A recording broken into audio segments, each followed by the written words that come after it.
welcome into the Giant Overreaction, the Week 3 edition. Extra special little sauce to this episode, y'all. The rawest, realest Giants content on the internets. Victory Monday is here. Victoire lundi for all my Haitians out there. And I got something for all my Latin folks out there too, man. Lunes de Victoria. The New York Giants get the win against the Cleveland Browns, man. What a day to be a Giants fan. I'm super excited to get this show started with y'all today. Man, my trigger finger was so itchy, like just so ready to start this show, y'all. Like, I'm sitting here backstage just waiting for the clock. I'm looking at the time, counting down 10 seconds because, man, when the Giants get a win, it is just that much better. And the Giants went to Cleveland against a defense that even myself included thought that the Giants were not going to fare too well against. I did say 21 points, though, y'all. I said if we get to that 21 points, the Giants got a shot in this game. They got exactly the 21 points in this game and beat the Browns 21-15 as the underdog. Browns were favored in this one by 6.5. The Giants improved to 1-2. The Browns fall to 1-2. And we actually got a shot in this division right now. The Washington Commanders are going to play tonight. The Dallas Cowboys took an L yesterday. Philadelphia Eagles got a big win against the Saints, man. But today's going to be a great celebration for all the New York Giants Nation out there, man. Big shout out to the gang in the building one time. I see y'all here bright and early. Let's get to some shout outs real quick, man, and then kind of recap this game in a short fashion. But, man, what a day to be a Giants fan. I did not think we were going to get that W, and, man, as sure as shit stinks, we got that W. So shout out to everybody involved, man, the offense, the defense, the quarterback, the coaching staff, man, the front office. We give Joe Shane a couple of props today, but we definitely going to be giving out a lot of flowers today. I see Gregory was one of the first people in the chat after that Dallas Cowboys loss, man. He's definitely not feeling too good. Y'all give him a good warm welcome to the chat. Embrace him until we get to that preview show on Thursday. And then, we got to bring them across enemy lines and take care of business. But big shout out to Gregory one time in the building, man. Appreciate you pulling up, my dog. I see that, who else is in the building? Jameson, the Cowboys fans is in here early. Where's Giants Nation at, man? But big shout out to Jameson one time in the building. I see Michael Knight is in the building. What's going on, fam? Primetime 816 is in the building, says, what's up, AATB? RTDB, Victory Monday vibes, man. It's feeling great out here. We definitely going to get into this game. My dog, the one and only Chris Peace, man, knowing how to hold down that tailgate one time, man. Can't wait to kick it with you again. I know you excited about this W. We're going to get to talking about this. Welvin is in the building. He said PTDB to leak. I like that. That's a great flip on the RTDB moniker. Big shout out to Welvin one time in the building. We got Elias in the building one time. Who else? Oh, we got Queen Marjorie in the building. John is in the building. Cressley is in the building. Cressley been rocking out with us for a little bit now. I see a bunch of people pulling up now. The numbers is just going crazy already. Shout out to all of y'all, man. Jaden is in the building. A lot of my day ones pulled up. I see y'all. David is in the building. Kevin the PRF is in the building, man. Shout out to Ricky out here one time. Y'all, we got a great show lined up here. A bunch of Giant overreactions. And for those of y'all that aren't familiar with how we do over here, we're going to bring a bunch of statements on the screen that are going to be coming from social media today, mainly Twitter, and one of them from Bleacher Report. And when you see that reaction on the screen, if you think the person that is putting this statement out there is indeed having an overreaction moment, I need you to put an O in the chat to represent that. If you agree with the statement on the screen, I need you to put a U in the chat to represent that you're going to be taking the under.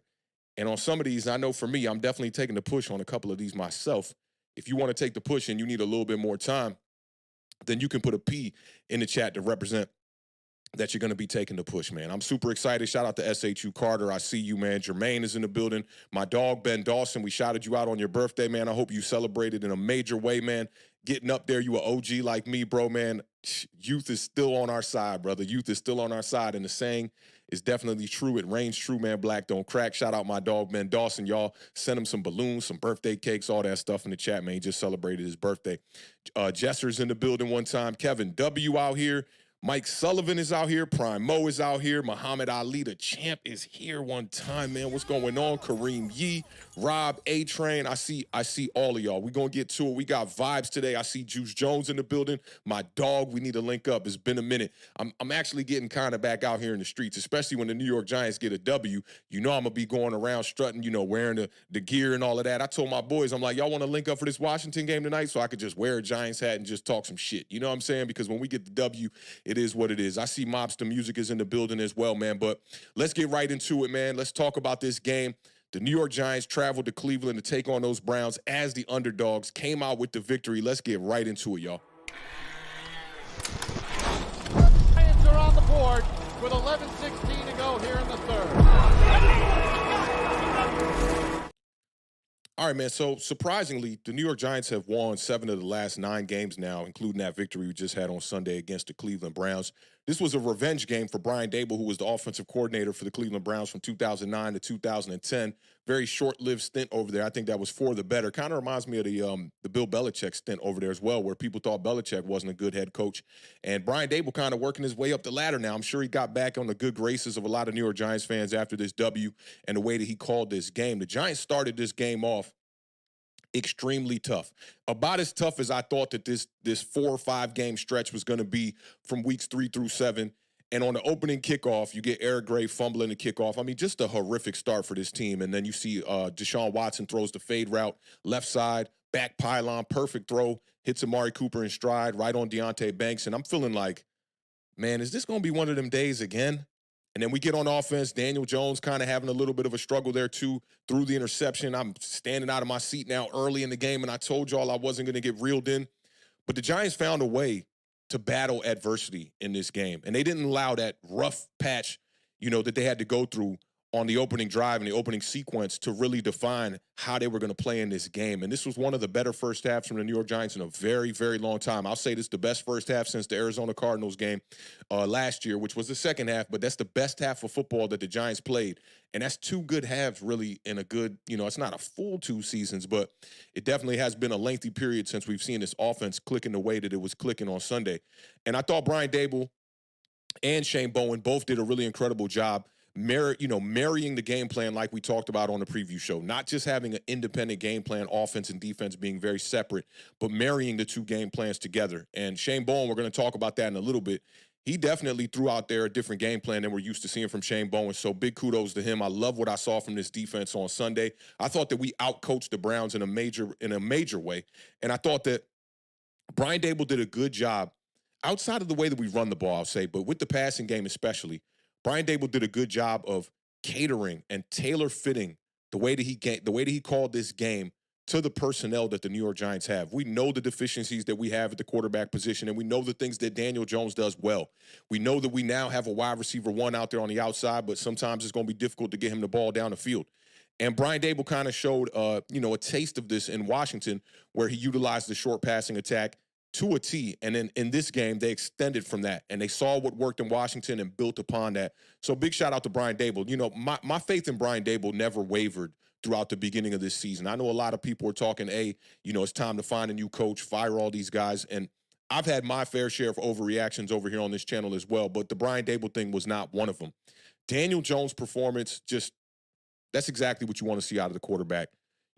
A guy that was touted as the franchise quarterback for the New York Giants and paid like a franchise quarterback. Not paid like an elite guy, but I had somebody tell me on social media the other day that he's being paid to just manage the game, but it's not just that. It's about going out there, not making mistakes. It's about being confident, standing tall in that pocket, being the leader. I saw him even on a running play where he was pushing Devin Singletary in the back to try to get him extra yards. Being that guy that the team can look at and be like, okay, we can win games with Daniel Jones at the quarterback position. His poise in this game, in the pocket, throwing the ball, even though it was on an intermediate level, I thought Daniel Jones did a really good job of just being accurate on the day for the most part. He had a couple of throws here and there, but doing all of this without a running game. And, you look at the box score, and the box score might lend, some signals that said we ran the ball pretty decent in this game, but we really did not run the ball throughout 4 quarters almost, all the way through till the last 2 minutes of the game. The Giants didn't run the ball well. So to see Daniel Jones doing this up against one of the better defenses coming into this year, that's what you want to see. It was a fantastic game, for his standards especially, and it lived up to my standards. I hold the quarterback position to a high regard over here. We're extremely critical of Daniel Jones, and rightfully so, because he has not played consistent football throughout his entire tenure here with the New York Giants. It's been more inconsistent than it has been consistent, and that's probably been the only thing that's been consistent is Daniel Jones being inconsistent. That's a good beardism for y'all right there. But utilizing Malik Neighbors in the proper way, knowing that the down the field shots aren't always going to be there and taking what's underneath. And yeah, he missed a couple of shots down the field, but I just like to see Brian Daboll calling those plays and scheming them open. Even what we did with Jalen Hyatt on the first 2 drives, taking that deep shot down the field, keeping the safeties at bay. I loved it. The offensive performance, I really didn't have any complaints outside of, taking your foot off the gas pedal a little bit there in the second half, but it was a great day. The defense, the pressure placed upon Deshaun Watson, the way that we blitzed him all damn day, the way that we contained him and kept him inside the pocket to our best way that we could do that. And Deshaun Watson is a sneaky, strong type of quarterback. He was finding ways to make a few plays, but I thought that we had an advantage in this game by having the 2 speed edge rushers that I thought was going to be a disadvantage. I thought that the Browns kind of got away from the run a little bit too early, and I do put that on Dorsey and Kevin Stefanski with the way that they called their game plan. Maybe they didn't expect the Giants to blitz as much as they did and thought they were going to have some success throwing the ball down the field because they thought that Deshaun Watson was going to have time in the pocket, and he absolutely did not. Azeez Ojulari, big shout out to Azeez. Back in the mix in this game. Had a sack in this game, a couple of tackles. You saw him. Even on a play where I saw Deshaun Watson, or no, it was actually Jerome Ford on a draw play, shook him out of his boots. He still got him to go back into the leverage of our defense to be able to make the play. So it's good to see Azeez Ojulari doing those things that we kind of thought he could do at the beginning of the year. You bring in Brian Burns, that should open up a lane for a guy like Azeez Ojulari to see some success, taking less snaps, being a guy that has fresh legs coming on the field and being able to make some plays. Now, we saw Elijah Chapman in the preseason hunting down running backs all the way down the field, making plays, looking like a DB. This guy showed up in this game as well. I think he was our second best lineman out there. 3 tackles, he had a sack, a couple TFLs in this one, and just, aiding Dexter Lawrence because Dexter Lawrence can't do it all by himself. You need a guy right next to him that's going to be able to, take some of that pressure off him, get after the quarterback as well. When these quarterbacks are trying to step up in the pocket, which I thought Deshaun Watson really didn't do a good job in this game of, he was looking for outside lanes to escape from the pocket. I thought that Chapman did a really good job in this game. Dexter Lawrence led the team in sacks. The shoestring tackle on 4th down on Deshaun Watson, which at least I won't say saved the game, but saved that drive or killed that drive for the Cleveland Browns. And, those are the kind of plays that we have come to expect from a guy like Dexter Lawrence. Brian Burns had one of the best plays of the game, the strip sack before the half. I mean, that set us up for another touchdown, and really that cushion that we got going into the half, you can credit Brian Burns for that. And it's been a slow start for Brian Burns. We're paying this guy $28 million. The expectations are high for him. And to see him finally, get headed in the right direction, the pass rush win rate being a lot higher than it was the first 2 games, and just seeing this defensive line gel and be galvanized the way that we kind of expected they could be. I didn't expect them to be quite a top 10, top 5 type of unit, but they should be in the top half of the league. That's how I look at it. And the performance yesterday, I heard Chris Canty say this on a podcast this morning on ESPN, I believe it was. He said that, that Brian Burns and getting after this quarterback is going to make this Giants defense just a completely different unit. And that's what we deserve that. That's why we paid him that contract. It's exactly what we deserve out of it. That was a game-changing type of play. And Brian Burns is being paid to be a game changer. That's exactly what he was on the field. So good to see him getting headed in the right direction. Cordero Flott led the team in tackles. It was the most surprising statistic I saw on the box score. I heard my homie Bass talking about it in the Twitter spaces, and I damn near couldn't believe it. I thought they had the wrong numbers. I didn't see his name getting called a lot on the day, but to see him stepping up, making some plays, a guy that Joe Shane drafted, that's always going to be a good thing for us because we've seen this draft class, and it's been a lot of average play coming out of these 3 draft classes. We'll say these 2 draft classes from Joe Shane thus far. Deontay Banks on an island, I saw early on. A lot of people, putting tweets out there saying Deontay Banks is cooked. This is the kind of defense I think is going to have him more vulnerable, but you're making that sacrifice to have this defense look a lot better. And when you saw that Shane Bowen was sending a lot of the blitz, he's putting a lot of responsibility on Deontay Banks' shoulders, and he's not living up to it on every play. I mean, Amari Cooper did have 2 touchdowns. The quick slant in the red zone completely beat Deontay Banks, but I think you got to live and die on that. That's just what it is. And I think the New York Giants are a much better defense when they're pinning their ears back and getting after the quarterback. It might not be the game plan for every game, but in this game, it definitely worked to an extreme. And it wasn't all perfect. This game was not perfect. So the Giants got to improve their 3rd down efficiency. They were 4 for 14 on 3rd down. The Cleveland Browns were 4 for 14 on 3rd down as well. So it goes to show you that our defense was, really getting off the field. But this Cleveland offense really was lackluster. And I do want to see our defense put up this type of performance against an offense that we know can, go out there and put points on the board, sustain drives.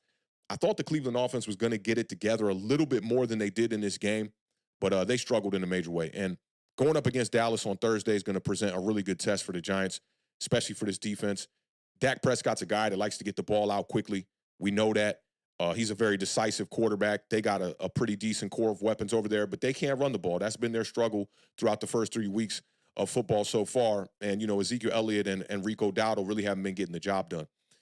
The 9 penalties by the New York Giants, we got to be more disciplined in that. We talked about this on the preview show with the Cleveland Browns being a very undisciplined team. You saw that show and, definitely come to fruition, especially in the first half. They had 4 offensive penalties. Pre-snap penalties have been killing them this entire year. And they're just a very undisciplined ball club. I don't know if that's because they're dealing with, a lot of interchanging pieces on the offensive line, dealing with a bunch of injuries up front. But the Giants got to clean that up. 9 penalties is not good. And obviously the 2 turnovers, the 2 fumbles from running backs. You don't want to see running backs fumbling the ball like that. Granted, one was on a kickoff. But, I made a joke about this on Bleacher Report, or maybe on the video I released earlier yesterday on Sunday. You got to have these guys carrying the ball around. If you've seen the program, Omar Epps had these dudes carrying the ball to class. Get them that Tom Coughlin, Tiki Barber type of treatment, high and tight, man. You got to hold that ball because those kind of turnovers can be game changers. And honestly, if the Cleveland Browns didn't have that opening kickoff fumble, this could probably be a completely different game. But, I mean, y'all know the saying, if was a fifth, we'd all be drunk. If the defender on the Cleveland Browns doesn't hit Daniel Jones on the face, that's an interception. The Browns have a chance to go up 14-0. Same story as we talked about on the preview show that happened with them with the Jacksonville Jaguars, where they had the fumble or the forced fumble on the kickoff against Tank Bigsby, and then they end up having a penalty. So trying to push that to a 2-score lead ends up not being the situation, and the Jags got back in that game. Same thing with the Giants, but you know what it is. You got to capitalize on these mistakes, and the Browns made mistakes too. I thought, from a scheme and a philosophy standpoint, what they tried to do was have Myles Garrett line up on the side of Andrew Thomas for damn near the entire game. I don't remember any snaps where Myles Garrett was on the right tackle, really. Maybe a couple.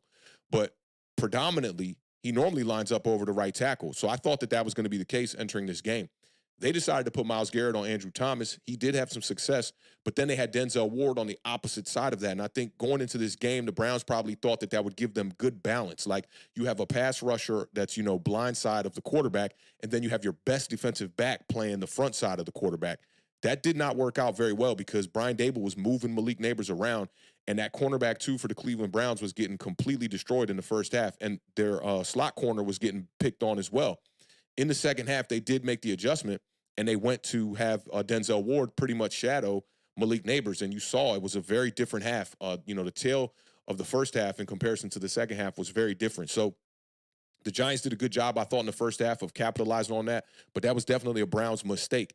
They didn't commit to the run, just 12 attempts by running backs. I don't know how you come into this game seeing the success that the Washington Commanders had last week against the Giants, where they put up 215 rushing yards. Brian Robinson over 100 yards for the first time in his career, and you don't even commit to the run, not even when you had the lead.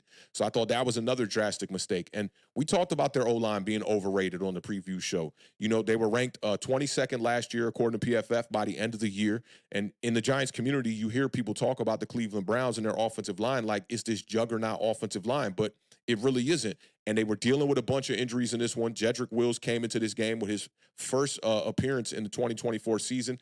Jack Conklin was out at right tackle. Wyatt Teller ended up getting injured in this game, along with Jedrick Wills, both in the third quarter. These guys allowed 8 sacks. The Giants were getting after the quarterback the whole damn day. And Deshaun Watson holds the ball a little bit too long. But I thought that the game plan did not allow him to really stretch the field the way he wanted to because they didn't have the protection up front. And that's just simple and plain. Deshaun Watson is the kind of quarterback that plays a bit off script. That's his game. And I don't think that they're really giving him a game plan that is very, something that will lead to success for a guy like Deshaun Watson, where on the opposite end, I thought Brian Daboll did a fantastic job of building a game plan that was catered for Daniel Jones. You had the Jerome Ford fumble in this game, too. They were down a score. They had a little bit of time left in the fourth quarter. I want to say around 6 minutes, maybe 5 minutes. And Jerome Ford, when the Browns were moving the ball down the field, and I was getting worried. I tweeted out before that drive, if the Giants can't make a stop on this drive, this game's going to get real dicey, right before the Browns had tied or cut it to a 1-score lead.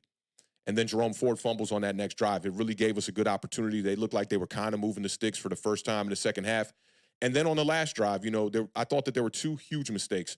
You had the Cedric Tillman drop on fourth down, which they were in their own territory. But I also thought that from Kevin Stefanski to go for it when you still had timeouts and still some time on the clock, to go for it on 4th and 1 in your own territory, I thought was a very grand mistake by them, and limiting your opportunities to be able to get down the field. But nonetheless, the Giants went down here, went to Cleveland, got a victory, 21-15.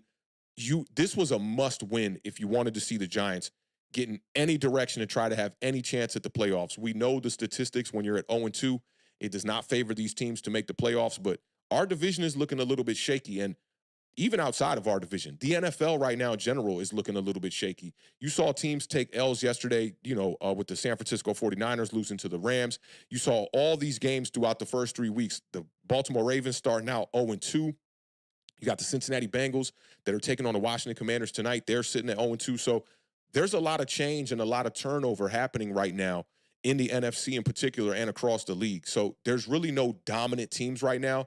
I think a lot of people, when they've been building their power rankings, kind of got the Minnesota Vikings sitting up at the top of those power rankings. And that's really interesting. I've been talking about it since we played them week 1. The Minnesota Vikings have a tough schedule ahead of them. So I don't think that they're going to be able to sustain the same success. They'll probably come back down to earth. You see the Detroit Lions struggle in a couple of weeks here and whatnot. They did get the victory this past Sunday, but so many teams are just in turnover here. Who would have predicted that the Pittsburgh Steelers would be 3-0 with Justin Fields? The Green Bay Packers getting the kind of wins that they've been getting with Malik Willis 2 in a row. Like, these are things that you just can't predict, and this is why they play the games. But nonetheless, I'm excited today that the Giants got the victory. It's a blessing for us as a team to see them headed in the right direction and, just putting the best foot forward of this team, because I expected this team to be a 6-win type of team, coming into the year. But at the end of the day, when you see the way that they came out week 1 against the Minnesota Vikings, I don't think really anybody could have predicted it was going to be that bad. And you start to see the boo birds, you start to see the early mock drafts, and that's just no way to really have fun during a football season when it's still September. So at least get me to November and let me know what's up with the New York Giants then. But this was a much-needed win, and now you got to go in, and welcome the Dallas Cowboys here on Thursday, a team that has had a lot of success against the Giants, in the past, 11-0 for Dak Prescott, but they look a little bit sketchy there. They're not a good team when they're playing from behind. Dak Prescott and the Dallas Cowboys offense is a much better offense when they're, have a lead in the game. And I think that they're just better suited to be exactly what Cam Newton said Dak Prescott is a game manager. Because when it's time for him to try to change the game by making plays when they're down on the scoreboard like we saw against the Baltimore Ravens yesterday, that's when you start to see some of the mistakes unravel and whatnot. And I think that's when Dak Prescott is at his worst, to be honest. So, but it's going to be a tough game. I'm looking forward to this preview that we're going to be doing on Thursday. It's going to be an exciting week. I think this is like, if we can get a W against the Dallas Cowboys, which I think is a great possibility right now with the way that they've been playing, that will put us right back in position. And I'm sure everybody's going to be keeping their eyes on the Commanders tonight, who are at the top of the division right now, sitting at 1-1. A loss from them would definitely, put things in perspective for us to be able to, try to make a play and make a push to try to get to the top of the division. And do I think, or would I put my money on that's going to happen with the New York Giants? No, that's not the case. But when the Giants get a victory against, a team that has a really good defense like the Cleveland Browns, I'm all for it. You're going to get all smiles from me. It's not going to be a lot of negative takes, even as I was, ciphering through what overreactions we wanted to use on today's show. I really wanted to keep it up and in the positive type of direction, because this is a big game. We got a short week. We really got to just, enjoy this victory. Monday, Tuesday, Wednesday, and then Thursday, we're going to have a game. So y'all know what it is, man. Big shout out to all of y'all, though, man. I see y'all in the chat. Very active today. I want to get into these overreactions. I want to keep this show, not short, but I want to keep it very relative, about a good hour and a half. Hopefully, I'll get y'all up out of here. Big shout out to Kefla one time in the building, man. Appreciate you supporting the channel, my dog. Sent in the $5 super chat here. He says, I would love to beat Dallas for the first time. Their defense is awful, but Dak is going to tear apart our secondary. We need to get there on defense. And I think that's going to be a very, telling of the tape between these two teams, right? Is Shane Bowen going to continue to do his best impersonation of Wink Martindale and send the kitchen sink at these quarterbacks when it's a guy like Dak Prescott? Because that could possibly backfire. We saw it backfire with Wink Martindale last year. The first game, obviously, 40-0, and then the second game, it was a blowout as well. The Dallas Cowboys have owned us for a really long time, and I think they really got to, get into that office, come together like they did against the Cleveland Browns, marry the two game plans again, and try to go into Dallas and get an early lead. It's so dependent on that to me that you go out there, you score on the opening drive, get that lead, and try to do what you did in this game, not necessarily take your foot off the gas pedal, but be able to control the clock, control the scoreboard, and keep Dallas behind the scoreboard. I think that's very important, and that'll give our defense a really good chance. But we'll see how it goes. I got to do some more digging. I have not seen an all-22 on the Dallas game yet, and I haven't seen an all-22 on the Giants game. I'm definitely going to be, right when I'm done with this stream, I'm going to get to that and just see what openings we might have as an offense and see what openings we might have as a defense. But big shout out to Kefla, man. Appreciate you supporting the channel, my dog. That definitely means a lot over here at Authentic in the Beard. All right, so we're going to get off into these overreactions here. I got 4 of them today. And again, just to go over the rules, we're going to put some statements on the screen. If you think that the person on the screen is overreacting, the first one is going to be me. It's a tweet that I put out. I want to see how y'all feeling about that one. But if you think it's an overreaction, put an O in the chat to represent that. If you agree with the statement on the screen, let me see you put a U in the chat to represent you taking the under. And if you need some more time to think about the statement on the screen, then put a P in the chat to represent that you are going to be taking the push. All right, y'all, let's get ready here. Let's get off into the first giant overreaction.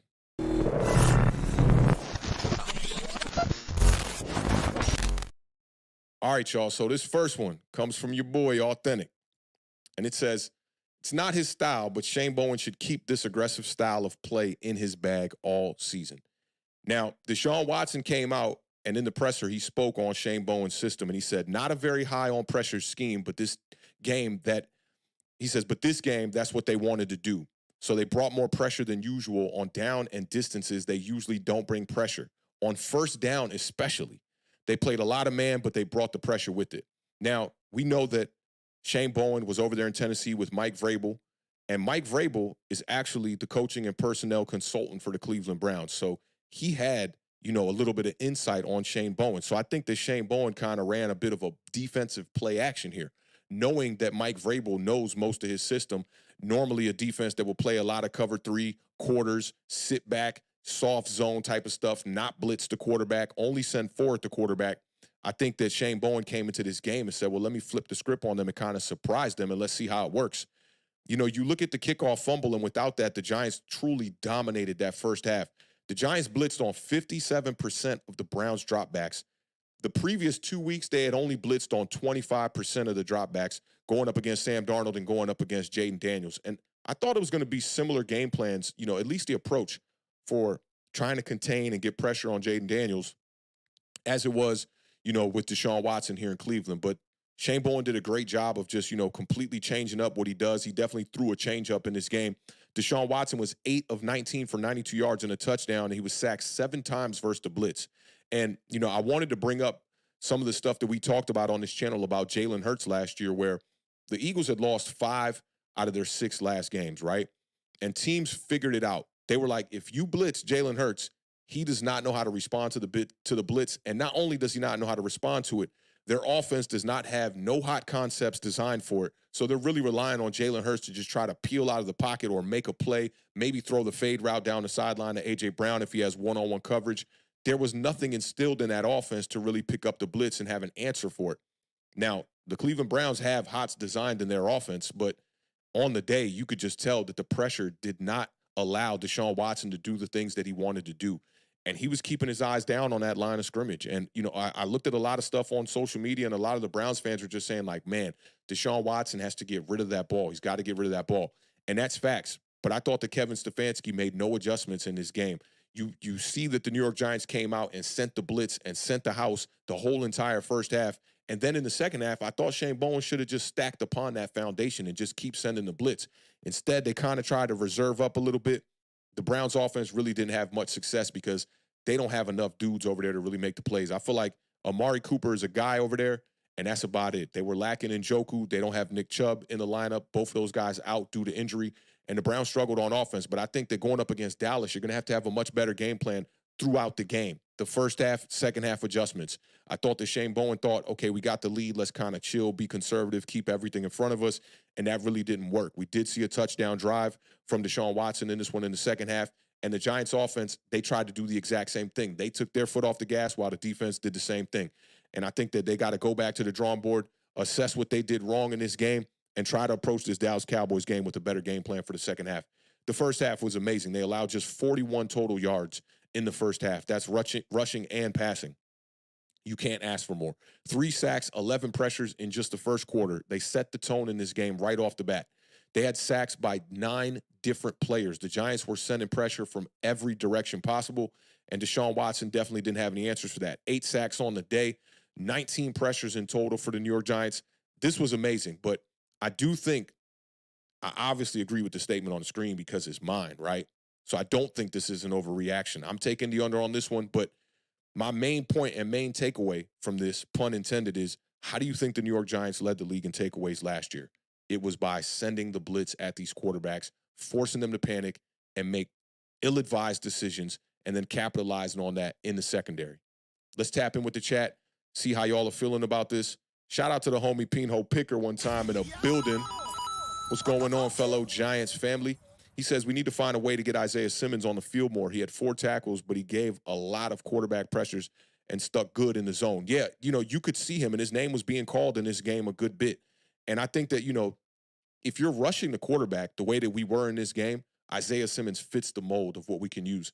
Now, they did have Andrew Phillips go down with an injury in this game, so I think that they had to make a pivot there, and maybe that's why we saw a few more snaps out of Isaiah Simmons in this game. But you want to see Isaiah Simmons get used more the same way you want to see Jalen Hyatt get used more on the offensive side of the ball. And these are 2 guys that were, held to a high regard, had a lot of hype coming out of camp that they were going to make that leap, step up. You even heard on Hard Knocks, Shane Bowen said that Isaiah Simmons would be like a nickel corner on first and second down, and then on third down he could move to playing a money backer. But we really haven't seen Isaiah Simmons get the snaps that we think he deserves.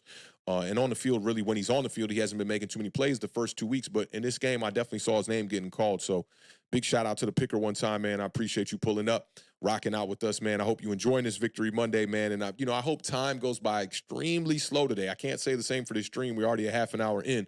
But I hope it goes by slow today because I want to enjoy these victories. I want to cherish them because I don't know how many we're going to get this year, So I definitely want to, have these last as long as they can. And it's unfortunate that it's on a short week that I can't go Sunday to Sunday with the victory vibes. But shout out to Pinho Picker one time, donating to the channel, bro. That means a lot, brother. Let me see what else we got. Cutter Bang said he misses Spags NASCAR package. I'm with you on that. I'm giving Shane Bowen his, his time, though, to be able to at least have a fair evaluation of who he is as a defensive coordinator. And it's great to see him adjusting to the personnel. So I love that. We got a lot of yous in the chat. Shout out to the homie Sebastian one time in the building. What's going on, fam? I see the yous from Deed and Shelton, Alvaro, David. We got a bunch of yous here in the building one time. David Lopez also says secondary remains a huge source of concern. Amari Cooper cooking Banks yesterday. Yeah, and Amari Cooper's one of the better route runners, and I was sleeping on him. Shout out to Tommy Football, who was DMing me during the game like, yeah, man, it's Amari Cooper. He's going to, come alive, and he's gonna ball out for sure. Forget what the first 2 weeks showed you. This is Amari Cooper we talking about. And, yeah, it happens, man. Man-to-man coverage in the NFL is not easy. There aren't many guys that can just go man-to-man and, stick with some of the, top 15, top 20 type of wide receivers in this league. But Deonte Banks is learning on the job. They put him in a pretty difficult bind, being CB1. And the signing of Adoree Jackson has really not really done too much. So it's really just Deonte Banks out there on his own. But I'm willing to die on that. I'm willing to see them, allow him to learn on the job. It's a young team, a young defense. If Deonte Banks has to get beat down the field a couple of times, and in return we get the kind of pressure we got on the quarterback in this game, I'm all good with it. Let me see what else we got here. I see James Williams is in the building. He says defense showed up and showed out. Yeah, they did, man. And the offense played well too, man. Like, that's what you want to see out of it. You want to see a game plan that both sides of the ball can handle business. The third phase of the game, we got the new kicker. He's going to learn. I'm sure his heart was beating out of his chest when he had to try to make that kick to put the game on ice there. Ends up missing it, giving the Browns an extra opportunity there at the end. But we'll work on that. And obviously the fumble on the opening kickoff. Special teams has not been that great. The new punt returner that they brought in, I thought had a decent day. Nothing too splashy, but it was a decent day. Let me see. Michael Knight says, can you please tell me why Banks never turns around in coverage? You'll lose speed, man. So a lot of DBs don't want to turn around. Like, this is why they play cornerback and not wide receiver. Like, wide receivers, you see Malik Neighbors, the ball can be way up in the sky, and he's coming out the break, and he can pirouette and make a catch and then put 2 feet down. Same thing with Amari Cooper. But you see a lot of DBs in the NFL. I don't know if you were watching the Chiefs game last night.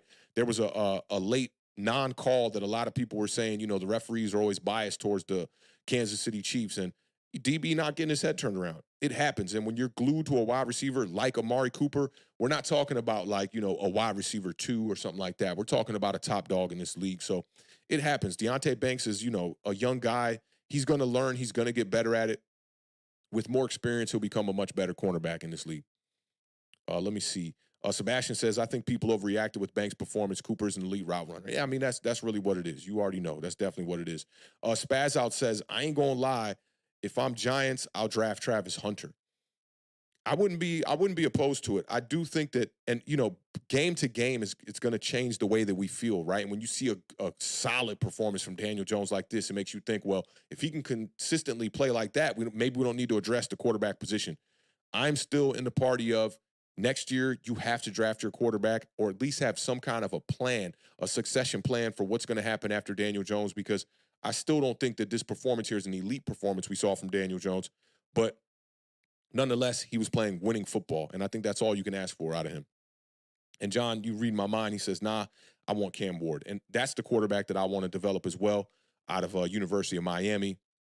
Went to Washington State for a little while. Straight dog. Like, the dude can do everything from the quarterback position. And I'm willing to regress a little bit while we develop the quarterback. And if Daniel Jones, by case, has to be the transitional bridge quarterback while we're developing a rookie, I could see myself being okay with that possibly.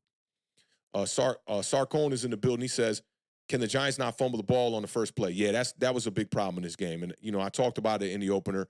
At least they were able to battle the adversity and get back on the right track. Stuff like that can be demoralizing and can literally kill an entire half or an entire game. You don't get back from that, And it was good to see the Giants, not panic. Same thing they talked about when they were doing all the pressers this week. Daniel Jones talked about it, and he didn't use the word urgency, but I felt like he was giving those vibes. He was like, in the locker room, and I'm paraphrasing here, he was pretty much saying, like, in the locker room, there's not a vibe of like, we're panicking right now. We know we're a good football team. We know what we're capable of. And they went out there on Sunday and they showed that after, coming out the blocks, man. This is like getting tripped coming out the blocks on a mile run, and you end up winning the race. So I'm okay with it. You know what I'm saying? Spaz Out says that people are sleeping on Jackson Dart. I'm not sleeping on Dart. I think right now Jackson Dart's probably in my top 4 quarterbacks coming out right now. I still want to see more on all these quarterbacks. This week I am going to be digging through a bunch of tape, putting together some more compilations for y'all, so y'all can just see the compilation of throws and not have to look at a whole hour, 2 hour, 3 hour length game. Kind of condense it, see it in about a good 15 minutes. I did do that with the Daniel Jones throws from the Browns game. If you haven't checked it out, those videos get so much traction and so many comments, bro. Like, there's so many mixed opinions in the Giants community. Is really interesting. Like, over here, I feel like we all see things at least kind of similar. But when I post videos like that, it brings in a lot of new family, new fans and whatnot.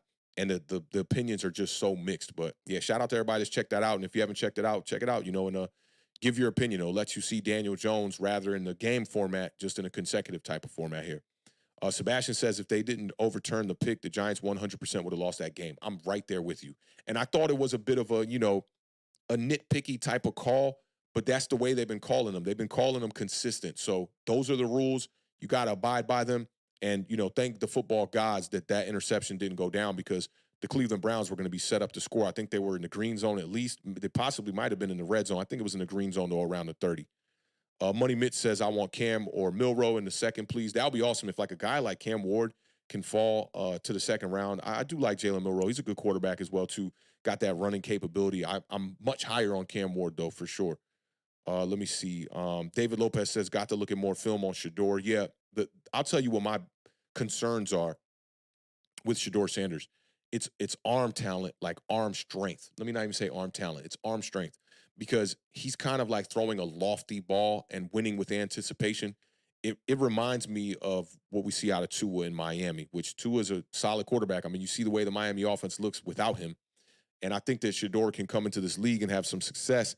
He's probably just getting into his man body, so there is room to get stronger. We saw it with J.J. McCarthy, from his last year, how he increased his arm strength. I mean, J.J. wasn't a guy that was known to have the kind of velocity that he had in his last season at Michigan. So I think that he's a guy that can improve on that, but that's one of my concerns right now. David Lopez is talking about Carson Beck is in that convo. I like Carson Beck too. He seems like he's going to be a game managing type of quarterback in the NFL. I want to see some more film on him as well and kind of see. I want to be able to evaluate the deep ball a little bit more, and didn't get a chance to see that in a couple of games that I saw. Big shout out to John one time in the building for the $5 super chat. John says, bro, I need that instrumental you had playing in the beginning on the stream. Our O-line has been great. They need some love and see them playing well versus Dallas. So that instrumental, just holler at me if you want to just use it for podcasting or stream or something like that. I don't know if you cook up music or whatever it is. Just hit me up either on Twitter or through email. It's authentic@alornothingstudios.com. And just write down the beat. It's called Slap Yo Mama. That's why I played it today, because that's exactly what we did to the Cleveland Browns. But shout out to John, man. I definitely agree with what you got going on here. And thank you for supporting the channel, my dog. Definitely means a lot, bro. The undisputed heavyweight champ of the world is in the building one time. Started off with that good old Ric Flair. Woo! He says, for all the nutless monkeys that are still harping about a quarterback, shut the fuck up already. Like it or not, DJ is going to take us to the Super Bowl. Then 5-year, $350 million extension. All right. The undisputed heavyweight champ of the world is trying to lose his belt right now with this comment, because this one is wild right here. So 5 years, 350, and going to take us to a Super Bowl. Hey, listen, man, if you want to DM me or hit me up, I'm taking bets all season on stuff like this. And I don't mind losing. If the Giants win the Super Bowl, it's a win-win situation for me. But 5-year, 350, Daniel Jones is going to have to put up some incredible numbers. So through 3 games right now, he's got 5 touchdowns. Not too bad. And I made a couple of bets with some people early on about when we get to week 9 where Daniel Jones will be at. If he can keep this pace up with these consecutive games, putting the ball in the end zone the way he has been, who knows? Who knows? Nothing's impossible. I'll give you that. But that's a bold statement right there. D Torres 128 says that Cam Ward is a difference maker mentally, that the Giants have been lacking. He's got all the ability, but his grit and moxie is equal to his quarterback talent. He wins 4 to 5 games for a year. I'm with you on that, and I'm willing to wait for that. If you bring in that kind of quarterback, that'll be amazing. I see 0031 says he's got a question here. What is the over-under on the QBR that Daniel Jones will need for the rest of the season for you to be convinced he's our guy long-term? It's not a QBR thing for me. It's virtually impossible for Daniel Jones to prove to me that he's going to be the quarterback moving forward. I've seen 5 years of data on Daniel Jones, and that's not to say that he can't get better, but it would take a Super Bowl run for me to go into next year confident and be like, I'm comfortable with Daniel Jones being a quarterback. But great game. I know a lot of fans are going to get hyped up off the performance that he had on Sunday, and they should. They really should. But the giant overreactions, I will expect them a little bit today. And that's cool. That's cool because we got a big W. Quarterback played extremely well. But we're going to have to see a lot more. These are still good games, I feel like. They're not elite games. 2 in a row, though, I think. Last week against Washington, I was a little bit critical on the short passing and stuff like that. This game, I thought he managed it much better in the first half, put up the points on the board. The red zone statistics were really good. We're going to talk about Daniel Jones for sure on this stream. Y'all know how we do. Shout out to 0031. Good question there, but it's not a QBR thing for me. Jacoby Brissett was top 8 in quarterback in a QBR the season in 2022. Daniel Jones was top 10. Neither one of those guys really moved the needle for me. Let me see what else we got. BK Godson 718. It just jumped on me. There it is right there. It jumped. The chat flying. The chat flying. He says, not taken away from Bowen, but the defense was kind of built to be aggressive, and I'm very appreciative of Bowen locking in on it. Most definitely. This defense was catered for Wink Martindale, and we brought in guys that we thought could play man-to-man coverage on the back end of this defense, and guys who could pin their ears back and get after the quarterback, and that's before Brian Burns got here. And then they added Brian Burns, a guy that I felt like really didn't fit the Shane Bowen system as much as he would have fit the Wink Martindale system. So I'm with you, BK. It's good to see him be able to pivot and go against his grain, and that's why I put out this tweet earlier today, man. It's got a lot of traction on it. A lot of people were agreeing with it, and I wanted to start the show off with an easier vibe with the giant overreaction. A lot of good stuff in the chat, man. I see y'all. Cutterbang says, I also think people fail to understand what a new fresh quarterback does to a team for both offense and defense. It's almost galvanizing. We need new blood at quarterback, and watch how both sides change to look, or watch how both sides change. Look at the Texans. Right there with you on that. King James says, and even then, I'm still drafting a quarterback somewhere in the draft because that injury history still scares me. Yeah, you need reassurance at the quarterback position. So I think it would be foolish for the New York Giants to go, 6 full seasons, enter a 7th season, not only with Daniel Jones, but then not to draft a quarterback for the future. Daniel Jones is now a veteran in the league. So next year, especially entering year 7, he'll absolutely be in that veteran role. And it would be a disservice to the entire team to not just draft a quarterback to get ready at least to be his successor. You know, quarterback is something that you need depth at. I love the way the Atlanta Falcons approached their draft this year. And although they paid Kirk Cousins, they still brought in Michael Penix. So I think that's the way to, do things in the NFL. And you can never have too many quarterbacks. Colin Cowherd doesn't have many great takes, but that was one great take that he had, was you can never have too many quarterbacks when he assessed the Atlanta Falcons situation after the 2023 draft or 2024 draft. All right, let's get off into this next one. It's going to get a little bit more heated, I'm sure, down the line here. We got 3 more overreactions to go over. Let's get right into it.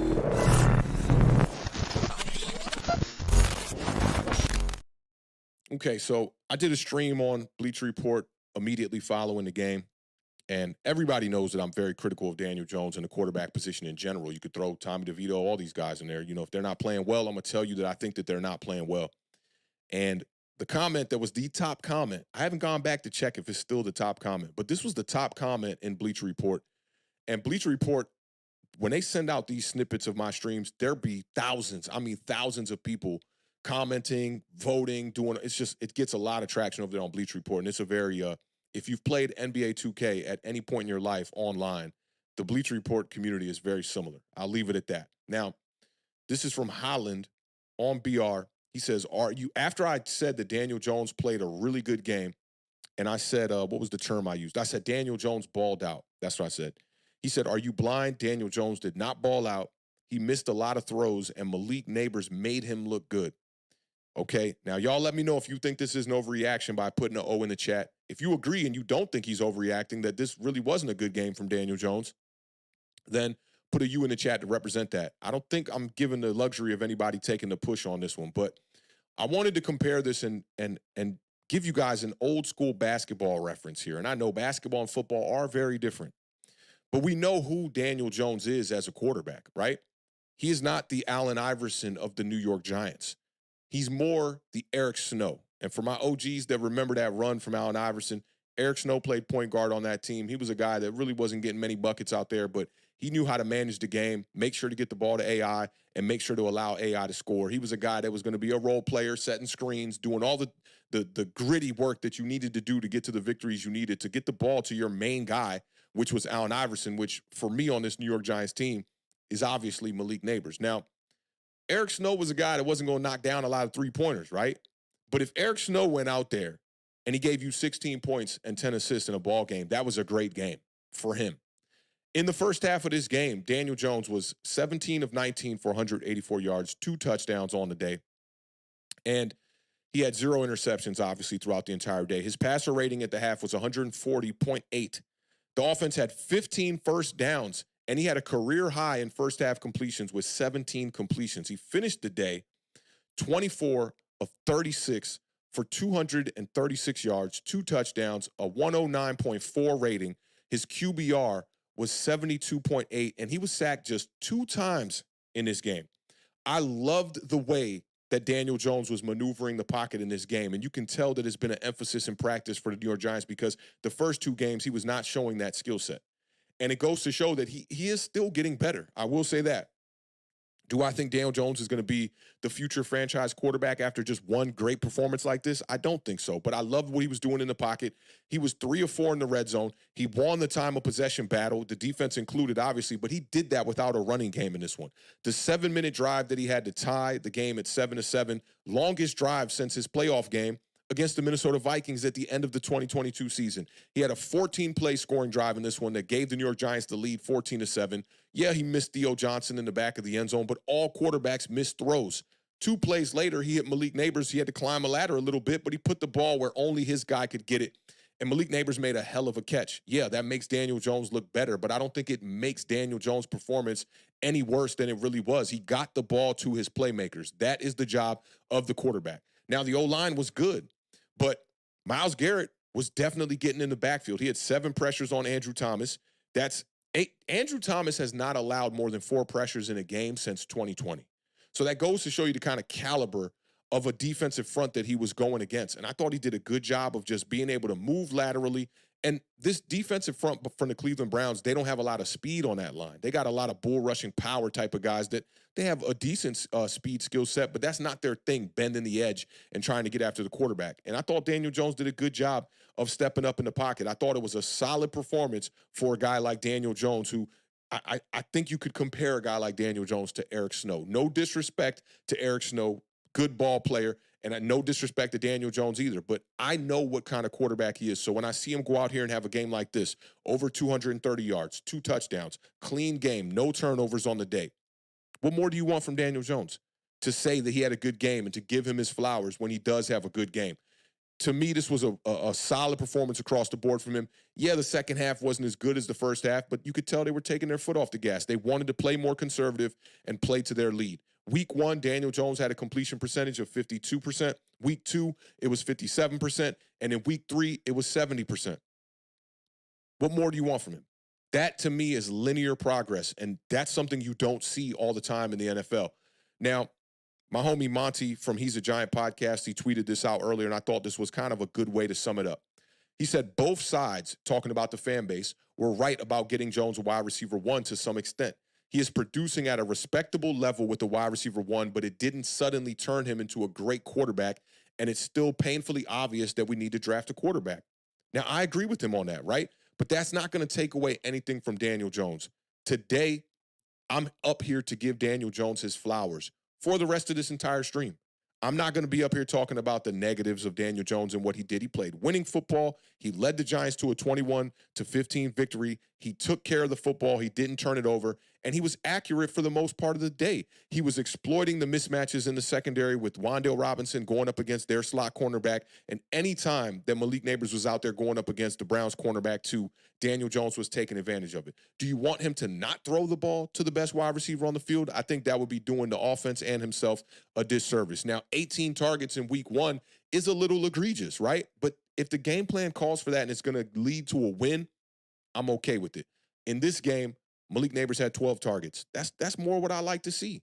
He tried the deep shots. They didn't connect on him. He had the one that was a little bit short to Malik Neighbors. Malik Neighbors went up and climbed the ladder and made a nice catch and embarrassed. He straight up Randy Mossed that cornerback too for the Cleveland Browns. And sometimes you need your wide receiver to do that. Look, when I played ball, I used to tell the quarterback all the time, if you throw it my way, it's not getting intercepted. And as a wide receiver, that's your responsibility just as much as it is the quarterback's, especially when you're throwing the ball down the field. Now, if your quarterback does what Daniel Jones did on the one play that got called back, and you're running like a quick slant or a quick out and the ball is just inaccurate, a wide receiver, there's really nothing he can do in that instance. But a deep shot down the field, the ball's coming through the air. You should be able to see the trajectory that ball is going to come up a little bit short, slow down, make a little bit of a play. And I thought that Malik Neighbors could have identified it a little bit earlier. I'm going to give Daniel Jones the benefit of the doubt here.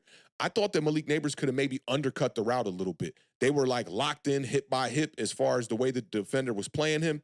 And I know that Daniel Jones told him if he's even, he's leaving and whatnot. But if you're looking back and the ball's a little bit short, you got to slow up and try to undercut that ball and then high point it. Malik Neighbors did a great job of high pointing it without even having to undercut it. And look, when you got this kind of wide receiver on your roster, utilize him. Throw him the ball as much as possible because more than likely Malik Neighbors is going to come down with the ball if he's in a one-on-one type of situation. So today, I'm here to just give Daniel Jones nothing but flowers, a big-ass bouquet of flowers. And tomorrow I might do the same thing. And then Wednesday I might do the same thing. And then who knows, Thursday I might go into the preview show and feel some kind of way and bring another bouquet of flowers. He deserves that. We've been waiting for him to play a really good game, and I thought he played a really good game. But I want to know how y'all feeling about the statement. I'll bring it back up for anybody that didn't see it. To me, Jones was balling in this game. If Eric Snow puts out that kind of game, you out there balling. Let me see what the chat is talking about here. I know I'm going to have to scroll back just a little bit here. But let's see what everybody's saying. All right, so let's start Let's start right here with John, who says the BR community is a lot less toxic than Twitter. That's a damn lie. I promise you that is a damn lie. BR is like, I don't know if it's the youngins over there. That community is crazy. Like it don't matter what side of the coin you're on. If you're pro Daniel Jones and Daniel Jones can do no wrong, then you're going to get the quote unquote haters that are going to step into your comments. And then if you're one of those people that's critical, they're going to be stepping into your comments, talking a bunch of shit all the time. I definitely think it goes BR, Twitter, then YouTube. I don't engulf in the Facebook, or Instagram, Giants community and whatnot. That's just not for me. I'm never on Facebook. I don't even like, Facebook is literally, you go on there, it's either somebody having a baby, somebody getting married, or somebody died. That's what I noticed on Facebook. So I try to just stay away from Facebook. There's a lot of bad vibes going on over there and a lot of complaining. But for me, BR right at the top of it. But shout out to John. Janiel Garcia says it's an overreaction on the screen. I 1000% agree with you. Unofficially Retired Podcast also says it's no reaction. Alvaro says it's no reaction. He didn't ball out, but he executed pretty well. For me, that's a ball out game from Daniel Jones. I mean, I know we've seen 5 touchdown games from Daniel Jones, but this wasn't the Washington Commanders. This wasn't the 2019 Detroit Lions or the 2019 New York Jets. This was a defense that came in here being touted as a top 10 defense that's got playmakers all over it. What more could we ask for from Daniel Jones in that game? Maybe another touchdown on this one. Cutter Bang says he's taking the under on this one. Neighbors had to triple jump to make those catches, except for one. And the other wide receivers dove to the ground to make catches 1 yard shy from first down several times. Second half, I saw the low one to Wan'Dale Robinson. I saw the low one to Darius Slayton. But listen, this isn't like two-hand touch football at the park.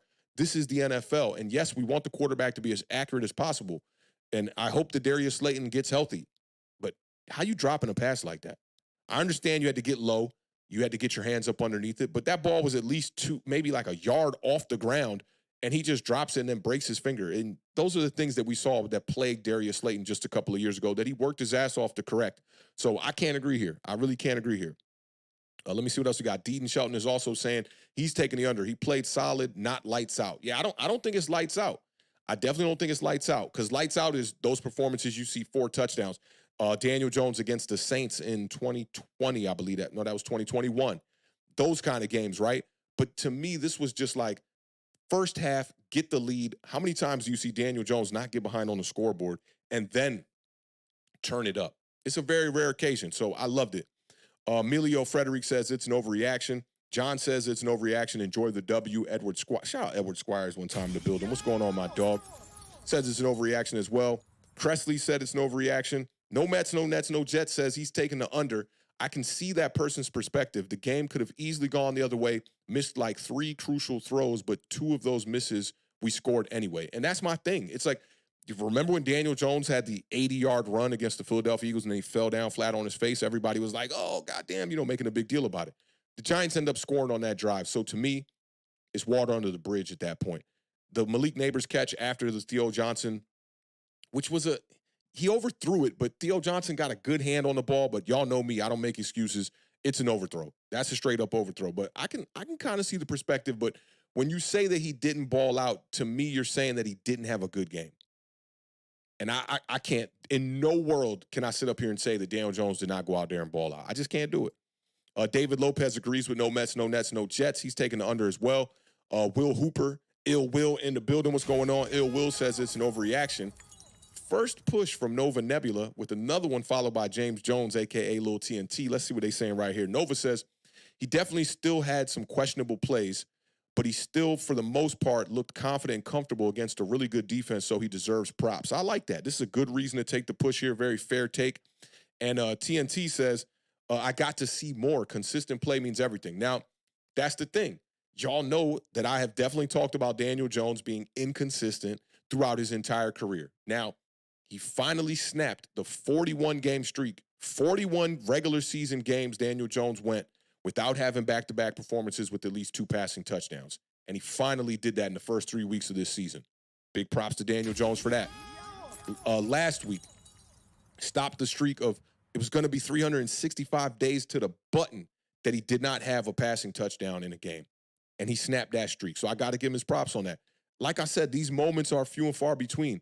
I would have taken the push if we were talking about a season-lengthy type of thing, but this is really just assessing this one particular game.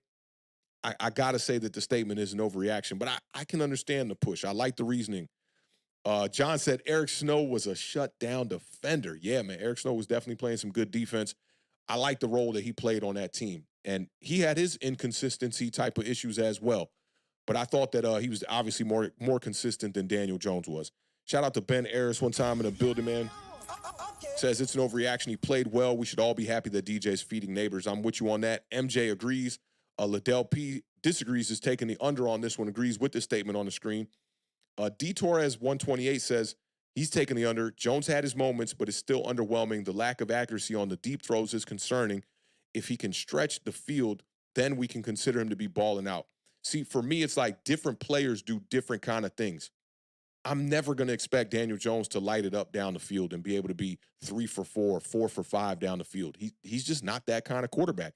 And that's why I made the comparison to an Eric Snow. You look at a guy like John Stockton. Is John Stockton going to be dropping 30 in the points category? Probably not. We got to understand the deficiencies that these players have. And I think with Daniel Jones, seeing him for 5 years, a lot of people like to say he was one of the best deep ball throwers in the NFL because of a small sample size that we saw from 2020 or 2019. But what we've seen throughout his entire career is a guy that struggles to throw the ball down the field. And just even having touch on the ball down the field, being able to recognize what's happening in these coverages in the back half of these secondaries early to be able to, anticipate throws. He's never been an anticipate type of thrower. And these are things that I just have come to just not expect from Daniel Jones. Sebastian says it's an overreaction. Jones is given his weapons, and he has to use them. To be honest, he didn't play amazing, but it was a solid game. Give him some credit. And I'm right there with you. Hyphen taking the push on this one. Did he ball out? Yeah, according to his typical standards, but he did miss a couple of throws, and I really wish he would get others more involved outside of Neighbors. And I think a lot of that has to do with what Brian Daboll is scheming open for him, too, because I think Brian Daboll recognizes what's going on. Like, it will be great to see Daniel Jones connect with 9, 10 wide receivers like we've seen with guys like Peyton Manning in the past, right? But this offense does not allow that. And one of my biggest beefs coming into this year with most of the people in the fan base was overrating our wide receiver core. And I fell victim to it as well. When we drafted Jalen Hyatt and I saw him in practice just eating over our secondary, literally, like I can see it in my head right now when he caught that deep ball in practice right between Xavier McKinney and another defender. And these two dudes are falling on the ground and Jalen Hyatt's just catching the ball, like looking at them like, yeah, y'all ain't got nothing on me. And I thought it was going to be a big year for Jalen Hyatt. But then you see him out there against top-tier NFL competition, and you see the deficiencies in his game.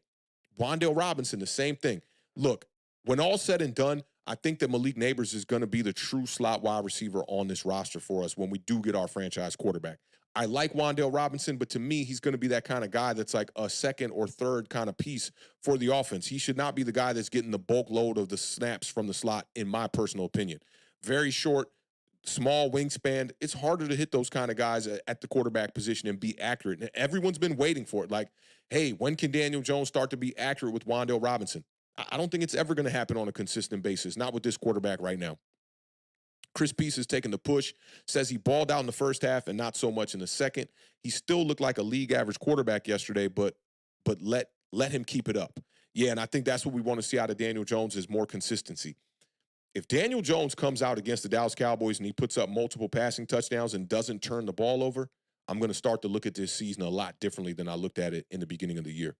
King James says it's an overreaction. I think it's one of Daniel Jones' best games he played, but also the name of the game was to take the easy stuff given. I think I'd credit Daboll a lot here as well. Yes, like there were a lot of people that were down on the play calling, not only with Mike Kafka, but as Brian Daboll took over, a lot of people were not feeling the way he called the first couple of games.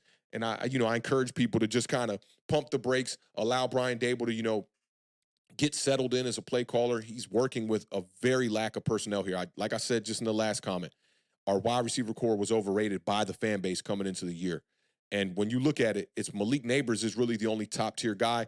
And it's 2024. You need a wide receiver 1A and a wide receiver 1B. I've been saying that for 3 years now.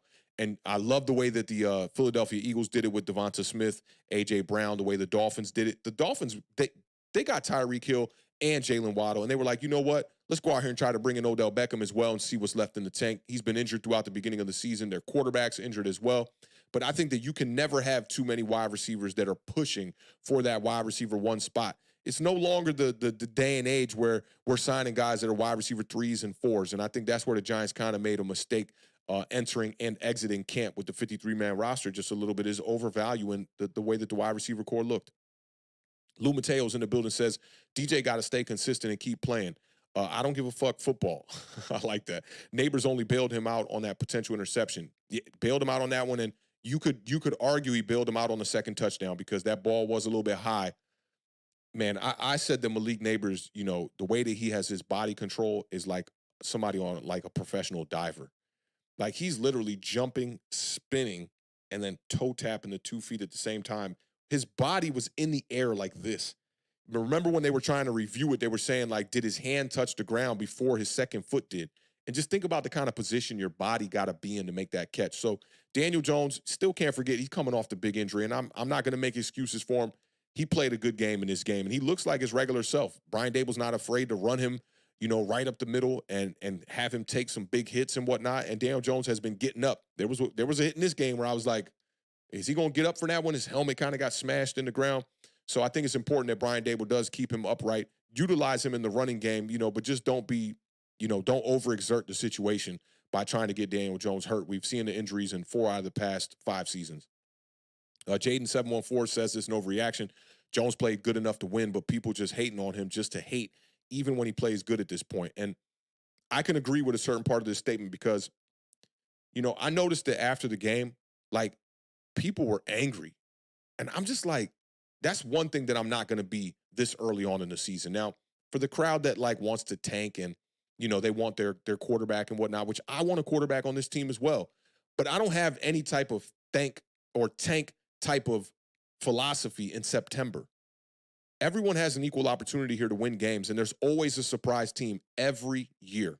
Year in and year out, there's a surprise team. Now, I don't think that's going to be us every year like a fool, right? I know a lot of people think this is going to be the year, even though everything in the offseason has told you that this is not going to be a good team. But you never know in September. And if the Giants can be around 500 by the time they get to the bye week, am I going to be up here rooting for the Giants to lose games so that we can get a high draft pick and get a quarterback? Absolutely not. I mean, look at the Chicago Bears. They got the number 1 pick in the draft here, and Caleb Williams has entered the league struggling. Do I think that's going to continue to happen? Probably not. I mean, he's a very capable quarterback. He showed that out of college, but he's still young, and he's still adjusting to the speed of the NFL. So for me, man, it's go out there and win games. I'm going to be happy anytime the Giants win a game as long as they are in contention for the playoffs. Gregory says it's an overreaction, at least for this game. We will see what he does against Micah and the Cowboys defense. Yeah, and I think that matchup is going to be much more difficult because Micah coming off the edge has much more speed and power as well. So you're going to have to deal with both of those. It's going to be an interesting matchup to see Micah Parsons going up against this new revamped offensive line. I'm looking forward to that. I think that that's going to be a season-defining game for the Giants. If they can win that game, I think they have a great opportunity to be pushing towards 500 by the end of the season. Because if you can compete with Dallas, who, yeah, they've had a slow start here, they're still a team that's going to contend this year and try to make a playoff run. And if you're beating those teams back-to-back weeks, I think that shows a lot and describes the type of team that the Giants are going to be. Marjorie says, I'm push on this one. DJ looked decent. I'm not sure I would say ball out. Neighbors is really good, making any quarterback look good. We don't know that yet. We have not seen Malik Neighbors with any other quarterback. I don't think he took any reps with Drew Lock in that first game. Maybe he did. Maybe he did take some reps with Drew Lock against the Detroit Lions in the preseason game, but nonetheless, he left that game with no catches. And, you know, I think that a lot of people kind of make these statements that Marjorie made at the quarterback position as well. A lot of people thought, oh, Tua went down. Tua's not that good of a quarterback. Miami should be okay. They should be able to at least move the ball. Y'all saw that game. It was terrible. So I think sometimes we can undervalue an average player. And I think with Daniel Jones, if he's playing like this, yeah, he's going to be an average player. He'll be a top 15 quarterback in the league, but he'll be an average one. But that wins games in this league. And if he can play like that, I'm all for it. Let me see. Edward Squire says he balled out in the first half. Not sure what happened in the second half. Took the foot off the gas. And when your running game is not clicking, we're going to talk about that a little bit too as well in the next overreaction. But when your running game is not clicking and you're trying to kill clock and, you know, just kind of get through the game, which we've seen this from not only Brian Daboll, we saw this from Joe Judge a lot before that and Pat Shurmur, where games would, you know, get down to the witching hour, as they call it, on the red zone, And, we kind of would like fall apart trying to not lose the game. And I did sense that from Brian Daboll a little bit in the second half and from Shane Bowen, just trying to keep that lead. And you got to just keep playing football, try to put together good drives. If you can put together good drives and get in the end zone, you shouldn't even be looking at the scoreboard. I thought the Kansas City Chiefs did a good job of that last night in a close game, like just continuously trying to push the needle and get the ball into the end zone every drive. And then their defense really bailed them out at the end of that game. Let me see. Cutter Banks said Theo Johnson should have had an easy touchdown, but DJ somehow overthrows a 6'6" tight end. It happens, man. Like, you're building chemistry with these guys. Think about the dynamic range in this wide receiver core, including the tight end, right? You're throwing it to a guy at like 5'7" in Wan'Dale Robinson, then another player throwing it to a guy that's 6'6" in Theo Johnson, trying to keep the ball high up. We saw from Tyrod Taylor in the game against the Buffalo Bills last season. Last play of the game, Darren Waller tries to do a little tight end look-in type of play, and the ball's too high. Playing NFL quarterback is not easy, and we see quarterbacks miss throws all day long. But at times, we see quarterbacks make some phenomenal throws. I don't know if y'all saw the throw in the Carolina Panthers Las Vegas Raiders game from Andy Dalton, a seam down the middle to Adam Thielen, the play where Thielen ended up hurting himself. Who would have expected Andy Dalton to make a throw like that? To me, it's probably that throw and the throw to Rashid Shaheed from Derek Carr in week 2 are the best throws of the season to me right now. And those are coming from two guys that you would never think would be at the top of the league as far as play goes. Sam Darnold, you can include him in that as well. Playing quarterback is not easy, especially when you're dealing with the kind of front that the Cleveland Browns had coming at Daniel Jones. I mean, to not look down at the line when you got Myles Garrett, pinning his ears back trying to get after you, it's not easy. It's not an easy job. Let me see. MJ said, I only remember one missed deep pass to Neighbors. The other one, Neighbors almost made the play on. Let me see if I can bring up the chart for you guys. I think it would be very beneficial to the family in the chat one time if we could see the passing chart. And I think I did download it before the game. Let me see. It's right here. Yeah, right here. Let's see how long this takes to upload.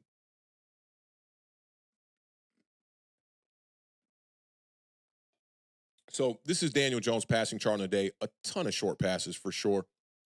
But take a look at that. Those are the deep balls that he missed there. He missed the one to Hyatt. Then he missed 2 on the exact same concept on the right side to Malik Neighbors. He missed one somewhere along the middle there, and then Malik Neighbors bailed him out on the one on the left sideline. So you're looking at about 4 to 5 deep shots, and Daniel Jones only connected on really one of them. So I do understand people's frustrations with, not being able to throw the ball down the field. I get that, but I just think that that's not in Daniel Jones' DNA. That's just not what he does well. So you have to capitalize on the things that he does well. There are quarterbacks that run the ball well, throw the deep ball well. There are guys that, can do all the intermediate and the short stuff, and some can do all 3. But the ones that can do all 3 are definitely elite quarterbacks, and those are the guys that you're looking at as a franchise guy. I put Daniel Jones in that category of guys who play the game like a Jared Goff. And I've seen Jared Goff miss throws plenty. I mean, he's a better quarterback than Daniel Jones. I'm not saying nothing about that, but that's just what it is. But yeah, definitely some mixed opinions on this one. That's what we try to do over here on the Giant Overreaction is, present statements on the screen that will definitely split the room. And I think this one definitely did that. I think this one split the room for sure. Let me see if there's any other good ones. Ben Dawson chimed in and says, Daniel Jones has a good game. Not great, but good. Pump the brakes on him being out of my doghouse, though. Yeah, it's going to be tough to get out the doghouse, man. We got, 5 years of this dog being a nuisance to the community. And, now he's trying to be a good dog. It's going to be tough to get out that doghouse. I'm with you on that, Ben Dawson, for sure. Let's tap in. I think we got a couple of new super chats, too, before we go to this next Giant Overreaction here. Joe Arias chimed in with the $10 super chat. Definitely appreciate that, fam. He says, my man, so impressed with your presentation. We have a good shot versus Dallas. What do you think also? Although Daboll called a good game, we still have to address throwing to the tight end. God bless. Yeah, I'm not that high on Theo Johnson.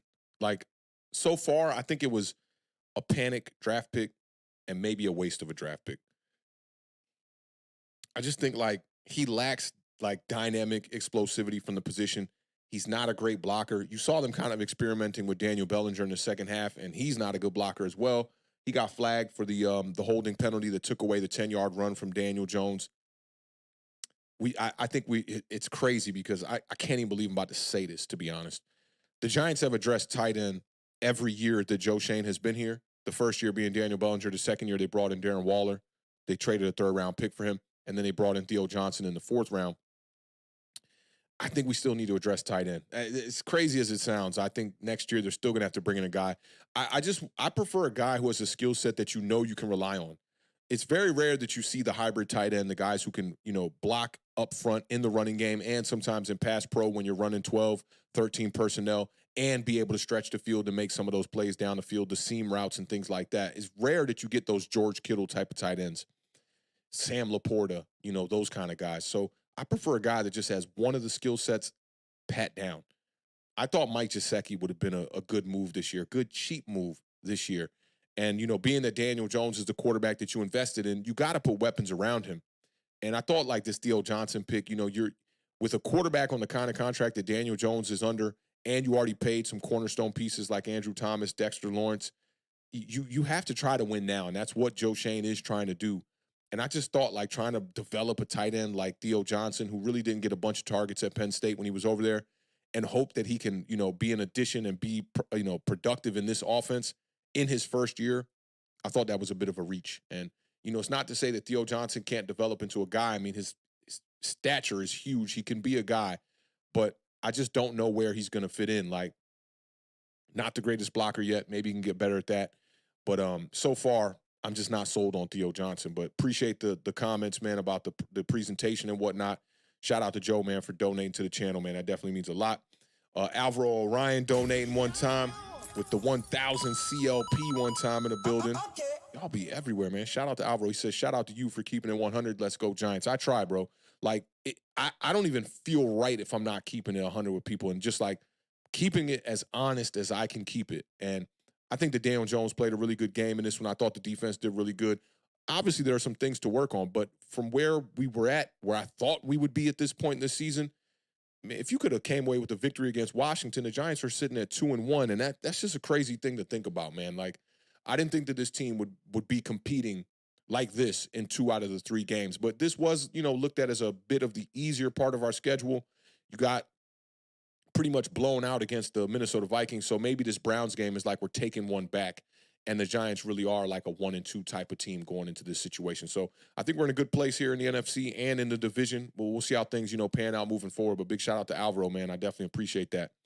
Big shout out to my day one here one time, man. No Mets, no Nets, no Jets. With the $4.99 super chat says the team needed confidence going into the Dallas game. We can do it. AATB community, what up? I am right there with you, bro. Like right now, I'm feeling more positive about this Dallas Cowboys game than I've ever felt about a Dallas Cowboys game in the past, we'll say 5 seasons with Daniel Jones at the quarterback position. The Cowboys ain't looking too hot right now, and the Giants are coming off their best game of the year against a defense that is about as good as the Dallas Cowboys defense. And the Cowboys have been struggling defensively so far. They can't stop the run. So I hope that Brian Daboll and, the rest of the running back by committee approach can commit to that, and we can run the ball against Dallas. Maybe not quite like the way that the Ravens did, but at least put up, at least over 120, 130 yards as a team and be able to open up some play action and open up some opportunities down the field. We'll see how it goes, man, but appreciate you, no Mets, no Nets, no Jets, man. You've been rocking with us forever, and you've been supporting this channel forever, man. That definitely goes a long way. Shout out to Keith Wilson Jr. one time with the $4.99 super chat. He says, salute, OG. I feel like we got to split the motor carries more with Tracy. At some point, these fumbles really going to bite us. Yeah, man, and they're keeping these games close. And he says, go Canes. Big Hurricane fan. Shout out to the U, man. Big Cam Ward fan, too. But I'm with you, man. Like, the one against Washington, that's a bummer. It's 12-9 at that point in time. You're trying to push it to a 2-score lead. Darius Slayton makes a real nice play on the left sideline. And then Devin Singletary trying to fight for extra yards, which I'm not mad at. It was a 3rd and long play. Ends up fumbling the ball on the opening drive of the second half. And same thing in this game. Opening drive, second half, ends up fumbling the ball. And those kind of things just can't happen. We got to, definitely get that under control. And I'm with you. Tyrone Tracy deserves more carries. He had 5 carries in this game, I believe it was. He had 3 carries combined in the first 2 games. So just not enough. Just not enough. And shout out to Keith Wilson, man. Another day one here. Been rocking out with us for a really long time, and I appreciate the donation. Big shout out to Joe Winograd one time in the building for the $5 super chat. He says, just hopped onto the stream. What's your 1,000-foot view of our win yesterday? Always here to support your content, bro. Bless, man. I definitely appreciate you, bro. And I liked it. It was a great step in the right direction for the Giants up against a tough defense. Daniel Jones went out there and balled out. I will continue to say that. That is a great game from Daniel Jones by his standards, especially, and what we already know and all the data that we have on him coming into this game. Love what I saw from the defense, the way that they got after the quarterback. Shane Bowen and Brian Daboll creating a game plan that was married together, and Shane Bowen going against his grain and going out there and just sending the blitz after the quarterback, blitzed on over 50% of his dropbacks, for Deshaun Watson. I loved it, man. And I thought the only thing, the one knock on them was third down, obviously offensively. And then in the second half, taking your foot off the gas. Should have been continuing to try to sustain drives. They were almost playing like, hey, man, we can't make another big mistake out here. It'll cost us a game, and you can't play that. Like, scared money don't make no money. And in this case, we got lucky enough that it did. But shout out to Joe, man. Appreciate you supporting the channel and, popping in on the stream when you can. That means a lot, brother. Chef Oz is in the building with the $5 super chat. He says, hit a fat 6-leg parlay, Giants money line, Singletary touchdown, almost had 2 in this game, Leak touchdown, Wandale over 40 yards, Leak over 50, Daniel Jones over 175. Dave's taking this season personal. That's a fantastic parlay. I'm curious to know how much you came up on that, because all of those plays are really good. I like that. That's definitely a nice parlay, man. I appreciate you taking a little bit of your earnings and donating them to the channel with the $5 super chat, bro. That definitely means a lot, man. Big salute to you, man. And salute to everybody in the chat right now, rocking out with us, man. And, everyone who's been here from the beginning of the stream, appreciate y'all, man. Salute to y'all for rocking out with me. It's already been a great vibe. Victory Monday for the New York Giants. You really can't ask for more, man. We over here rocking out on Authentic in the Beard. If you're new here, definitely hit that subscribe button. If you dig in the vibes, man, you know what it is, man. We're here 4 days a week doing content for y'all.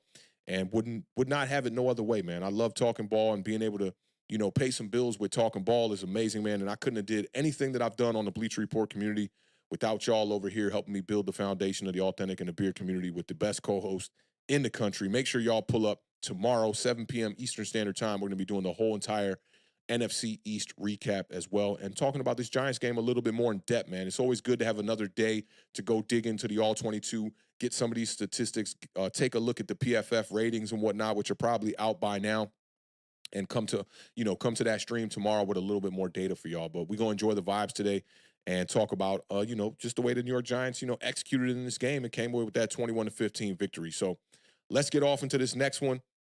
I know this one's going to ruffle some feathers. The last one ruffled some feathers a little bit more than I thought. I know this one's going to ruffle some feathers. So let's get off into this next Giant overreaction.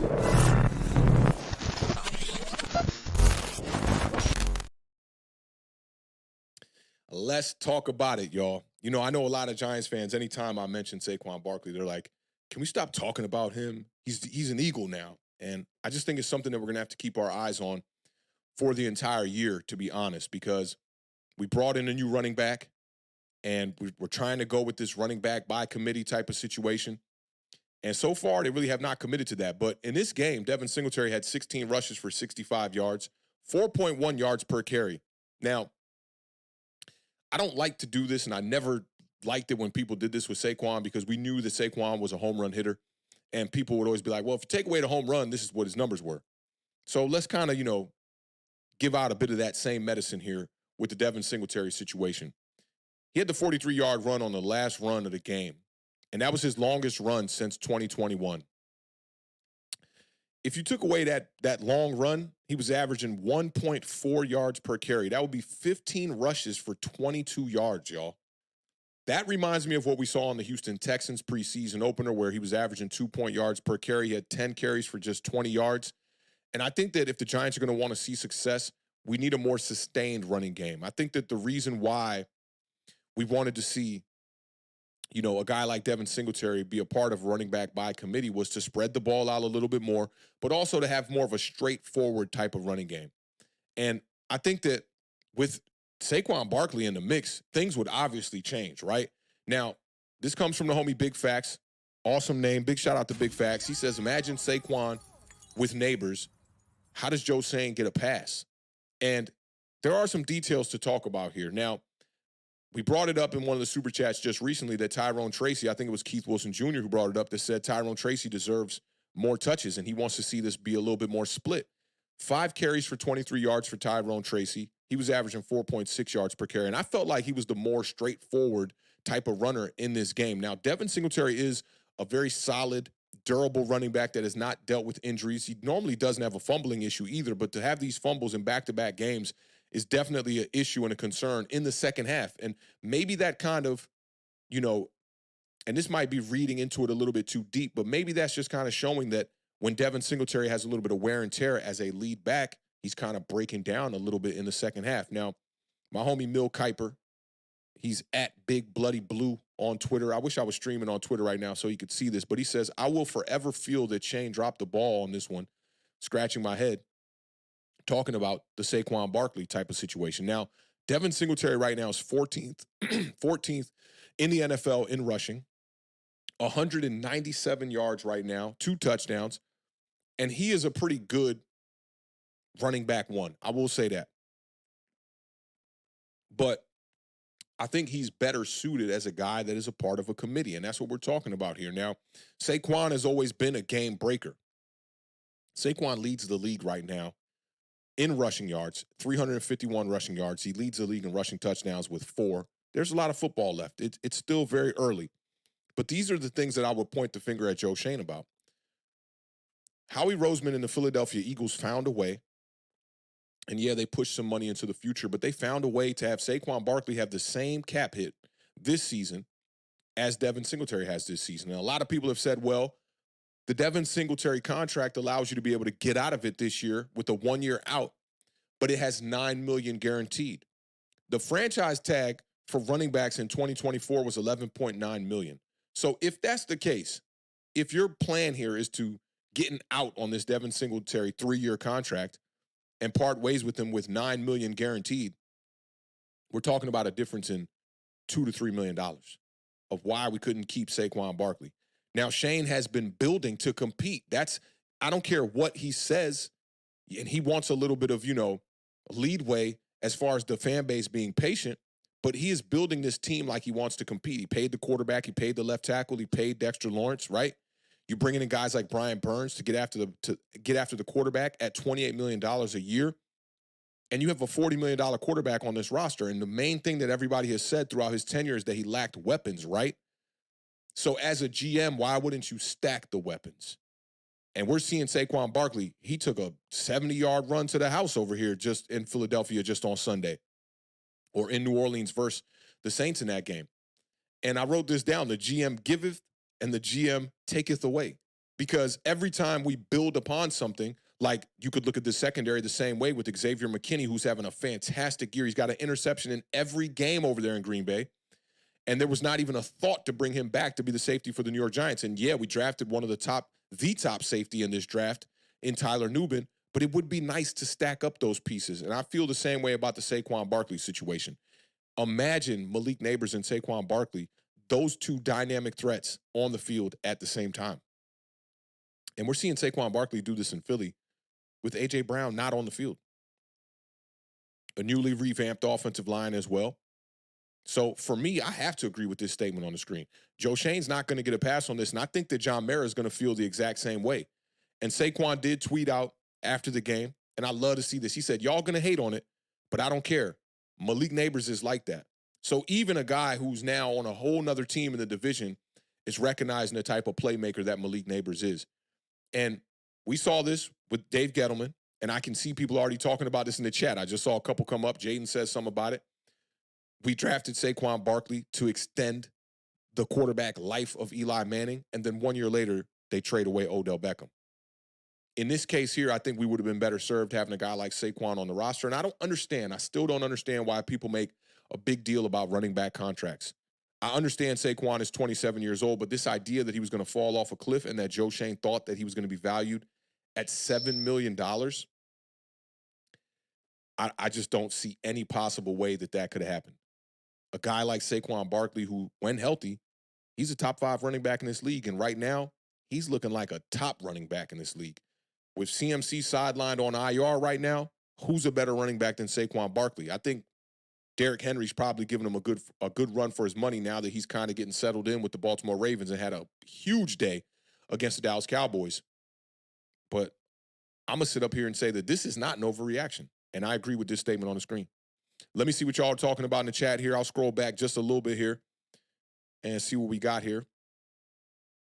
So, this was for Chef and John. This one is from No Mets, No Nets, No Jets. He says, how could we not be thinking this? And that's how I feel about it too, bro. Like, you're seeing Saquon Barkley literally almost at the same exact time as the Giants game is winding down, getting this huge run, when Fox goes to do a game break and whatnot. And it's just like, damn, like, just imagine that. And a lot of people were like, anybody could run through that hole that Saquon Barkley ran through. And I said, hey, it don't look like to me that Saquon Barkley has lost a step. That dude outran, I think that was, who's that cornerback? He was coming back from injury. Marshawn Lattimore, that's who it was. And the other dude who was chasing him was Alontae Taylor. And you know me, man, I got to dig into the numbers. I went and looked up Alontae Taylor's 40-yard dash time at the combine. This dude ran a 4.3. So I don't know about that Saquon losing a step. When it comes to speed, I don't think he's losing a step. And that would have been an amazing thing. So I'm definitely right there with you, No Mets. Let me see. Oh, and Don Devine said he took the under on the line, and Singletary sitting down at the 1 made me some bread. I know you was feeling great after that. Let me see what else we got. Deaton Sheldon says it's an overreaction. We had Saquon with OBJ, and we were losing. I mean, we're losing right now. We're a 1-2 team. So really, what's the difference? My point is stack the weapons. I don't think there's anybody that will admit that the last time that New York Giants football was like really fun was that 2018 year. I love 2022. It was cool, but the schedule was easy. The offense was not potent. In 2018, at least you were getting big plays from OBJ and from Saquon. And we're not talking about a prime OBJ here. We're talking about OBJ when he started to kind of dip down in productivity. Yeah, he had 1,000 yards for the Browns that next season when we traded him away, but ever since that point, he had not had a 1,000-yard season since. We're talking about Malik Neighbors, fresh out the womb, day one, out here making a killing. And we're going to talk about Malik Neighbors' statistics here in a second. But Malik Neighbors is at the top of the league in damn near every statistical category. This isn't 2018 OBJ. This is a better player. I'll keep it real with y'all. Through 3 games, Malik Neighbors is a better player than what we were getting from OBJ in 2018, where I think he went just over 1,000 yards, and he played in 14 or 15 games that year. So I do think it's a bit different, Deedon. Hyphen Wade said he's taking the push. I mean, he doesn't, but at the end of the day, it is what it is. Saquon is down 95 in Philly, so I'm not paying it no more attention. It was good to see a win yesterday and to see Saquon ball. So for me, y'all, I mean, we're the best division in football, so we cover it. I got to pay attention to it, for one. 2, I like to know what we're going up against. And 3, it's a very intriguing story. Across the NFL, a lot of the analysts have been talking about this, that they can't believe that a team like the New York Giants would part ways with Saquon Barkley and pay a quarterback like Daniel Jones. I do think it's going to be something that's going to be talked about and it's going to be looked at for the rest of this season at least. And these are 2 guys that couldn't stay healthy when they were in blue. And Daniel Jones this year has looked, coming off that injury, has looked pretty damn good these last 2 games. So I almost think that and they were paired together when they were here in New York. The contract negotiations, a lot of people were thinking, like, if you sign Daniel Jones, you got to sign Saquon Barkley. So I do think that the conversation will continue to, be talked about throughout the year. Lou Mateo said, what Gettleman did with OBJ is what Joe Shane did with Barkley. Question is, imagine what Barkley could have done with this O-line play. That's another great question. And people thought that you couldn't build this offensive line if you paid Saquon Barkley. And that's the reason why I brought up both these guys having the same dead cap hit this season. You absolutely could have brought in these same guys on the offensive line and paid Saquon Barkley the kind of money that he wanted. And I think Saquon would have took a little bit less money to stay in New York. Not nothing drastic, but I think if they would have offered him a contract, 3 years, $10 million AAV, I think he would have stayed here. But instead they told him, hey, go test the market and come back, and then we'll talk about it then. James Williams says that Saquon is carrying Philly just like he carried us.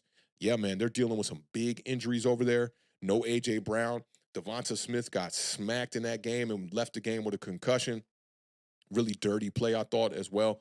But Saquon put that team on his back in a game where Jalen Hurts was not playing well either, and definitely led them to a victory. And James doubled down and said, facts over feeling. Saquon is a bad man. I'm with you on that. I'm definitely with you on that. Let me see what else we got. John said, if we were able to pay Saquon, would the Giants had enough to re-sign? Yes, they would have. And that's why I brought up the dead cap hit. Hope that answered that question as well. You would have been pushing some money down in the, in the future, some void years. Like, they're going to be paying Saquon Barkley a year at least, maybe 2 years after the contract is up. And one of those has a 6% is going to be taking up 6% of their salary cap at that time. So the first couple of years, they, pushed all that money into the future so that his cap hit was not as high the first couple of years. Same thing they did with Jalen Hurts' contract as well. So they might be a team that's kind of, reaping what they sow down the line here if they don't especially get to a Super Bowl and really contend. Mike Jones is in the building. Mike Jones says, I just don't understand how teams with more talent and bigger contracts on their rosters but still have more money to spend on more talent. That's a good point, and if you look at next year's salary cap and teams who have the most, the Giants are going to start to climb the ranks a little bit as far as how much money we'll have. I think we're projected to have about $38 million next year, and we were going to be right around like 18th or 19th, as far as where we rank as far as salary cap. So things should get better. Things should definitely get better. Marjorie says she's taking the under. I've thought the same. McKinney, too. He has 3 interceptions already. Yup. It's facts. Ben Eris says that he's taking the under. I thought about it yesterday. He was hurt last year. Ankle was never the same after week 2. Also, Neighbors would have been good for Saquon to take pressure off him. Yeah, and in a game like this one against the Browns where, throughout the first 3, almost 4 quarters of the game, you're not getting much out of your running game, having a weapon like Saquon Barkley. Imagine if we had our offense seeing stacked boxes with Malik Neighbors out there on the outside. It would be crazy. I also think it could benefit guys like Jalen Hyatt as well. John said he's taking the push, saw OBJ and Barkley. I like that. Cresley agrees with the statement. Ill Will agrees with the statement as well. Chaz G said enormous facts. I was trying to say that to you the other day. You articulated it much better. Shout out to Chaz G one time, man. Appreciate you pulling up, rocking out with us, man. El Scorcho says, we will see if Barkley plays every game. I doubt it. And I think the same goes for Daniel Jones. That's why I linked them together with the injuries. Like, both of these guys' health this year is going to be a topic that people are going to be talking about throughout the whole entire season. If it's up to me, I'd like to see both of them be healthy throughout the year. And I don't wish injury on nobody. And maybe Saquon's a little bit banged up against the New York Giants. Maybe when we get a victory there as well. Leon says it's an overreaction. Deedon Shelton 100 JS shouldn't get a pass. Saquon was never going to sign with New York. I disagree with that. And he knew it. He messed up when he gave DJ the money. There's a lot there. I agree with about half of it. The Daniel Jones contract, Joe Shane not getting a pass for sure.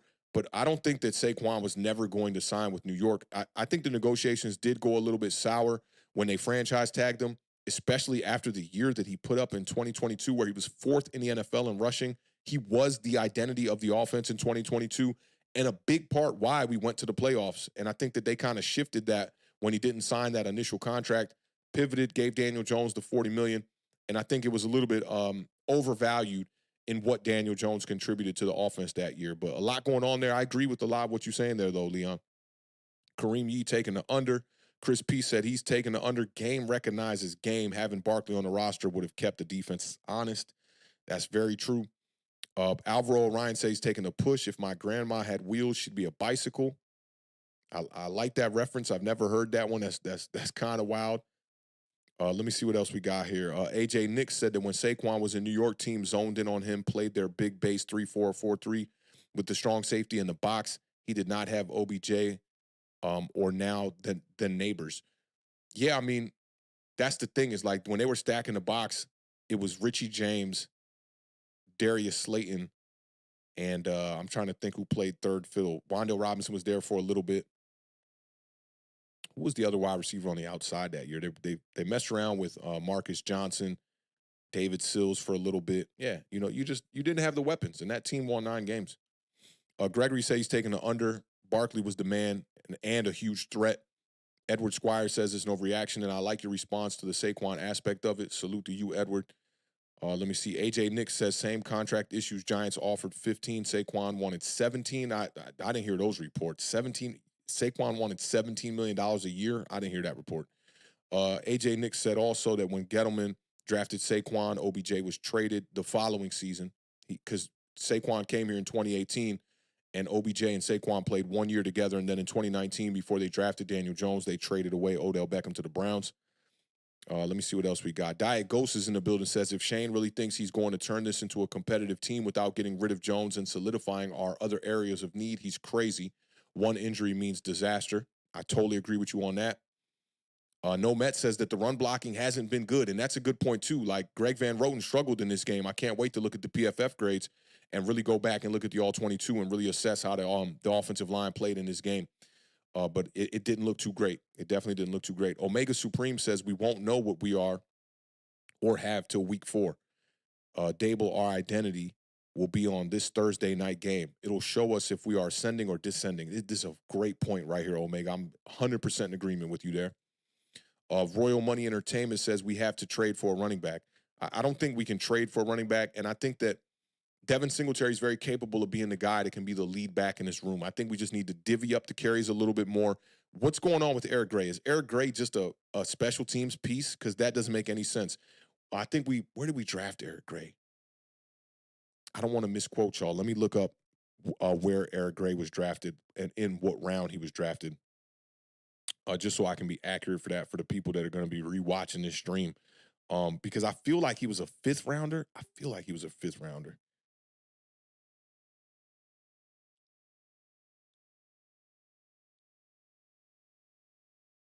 Oh, man. I think he was a little bit earlier than that. Okay, yeah, he was a 5th rounder, 172 in 2023. So that's about right. So 5th rounder, you can, he doesn't have to be a guy that's going to be a main staple in the offense, but I'd like to see him get some more carries. But more importantly, Tyrone Tracy. Like, we're just doing the same thing over and over and over again and hoping it works. Like, you drafted a tight end in the 4th round twice. You drafted a running back in the 5th round twice. What for? Are they just guys that are just going to be here for a little while, or are they going to be guys that are going to be true contributors? And I know that Tyrone Tracy was dealing with the ankle injury coming out of camp and whatnot, but we got to get that together, man. Like, it just seems like Joe Schoen just doubles down on the mistakes that he has made the previous draft, and drafting has been his biggest problem. Let me see. Yeah, Mike Jones asked about the offensive line. Yep, you could have. You would have pushed some money into the future for sure. And Ben Harris, letting me know it was a 5th round pick. John says send Eric Gray down to the practice squad and sign Turbo. And I'm not opposed to this. Like, maybe I guess like when a guy like Gunnar Olszewski or whoever's returning the punts right now, I can't remember dude's name, but we just signed him. Maybe you move that guy to be the kick returner as well. Using 2 roster spots to identify somebody returning punts and somebody returning kicks, to me, is just a mistake on this roster. So I think, yeah, you could send Eric Gray back down to the practice squad and bring somebody up, or just utilize the 2 running backs we got on this roster and use that extra spot for another position of depth. Love this idea, though. Love this idea. Shout out my dog, Tommy Football, one time in the building. I just shouted you out like a couple hours ago, maybe. You were definitely spot on. You said, I knew we'd beat the Browns because it's one of those goofy games we seem to win every year. Real test is the Cowboys this Thursday. Got to step up and finally beat them. Yeah, 1,000% agree with you on this as well, too. Tommy had his, he definitely had a gauge on the pulse of what the Browns were going to bring to the table. You were spot on about Amari Cooper. You were spot on about us winning this game. I thought it could be a close game if the Giants scored around 20. I thought we could win it if we scored 21, but I didn't. I definitely did not pick us to win this game. I thought the Browns were going to come out with a little bit more urgency on offense, and that was not the case in this one. Shout out to Tommy, though, one time. Craig is in the building. He says, if you have a great draft, you hit on 35% of your players. Hold your horses. Well, what is the 35 that we have hit on the 24 picks that we have had? I can name a bunch of duds.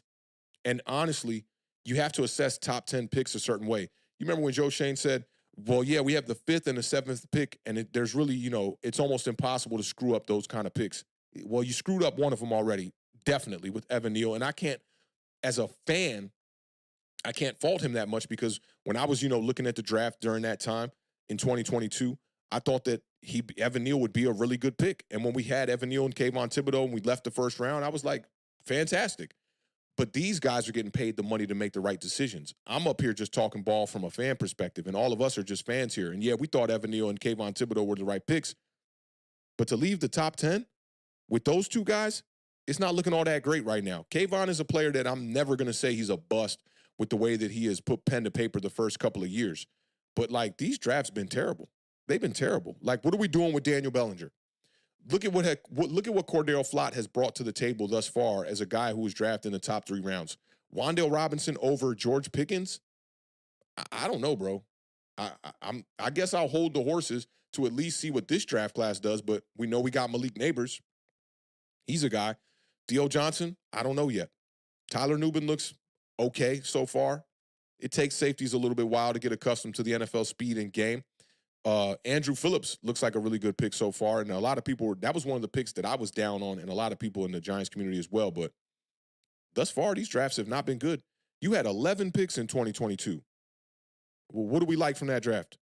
Micah McFadden? I don't know, bro. That's a tough one. That's really a tough one for me.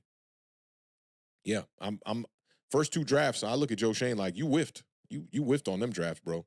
You got to hope that some of these players come out of nowhere and develop, but the Giants have not been good at developing players for a long time. Shout out to Tommy Football. He said he got to dip out one time, man. Appreciate you popping in, saying what's up, man, and sharing your thoughts on the game. All right, let me see if I am I caught up here. Oh, Don Devine sent in a super chat, man. Big shout out to Don Devine. Appreciate you supporting the channel, my dog. That means a lot. All right, so those are the three overreactions, but I felt like there's no way we can't get out of this stream without talking about Malik Neighbors. So let's get off into that, talk about Malik Neighbors, man, and the games that he's been having here and where he is, residing as far as the rest of the league goes.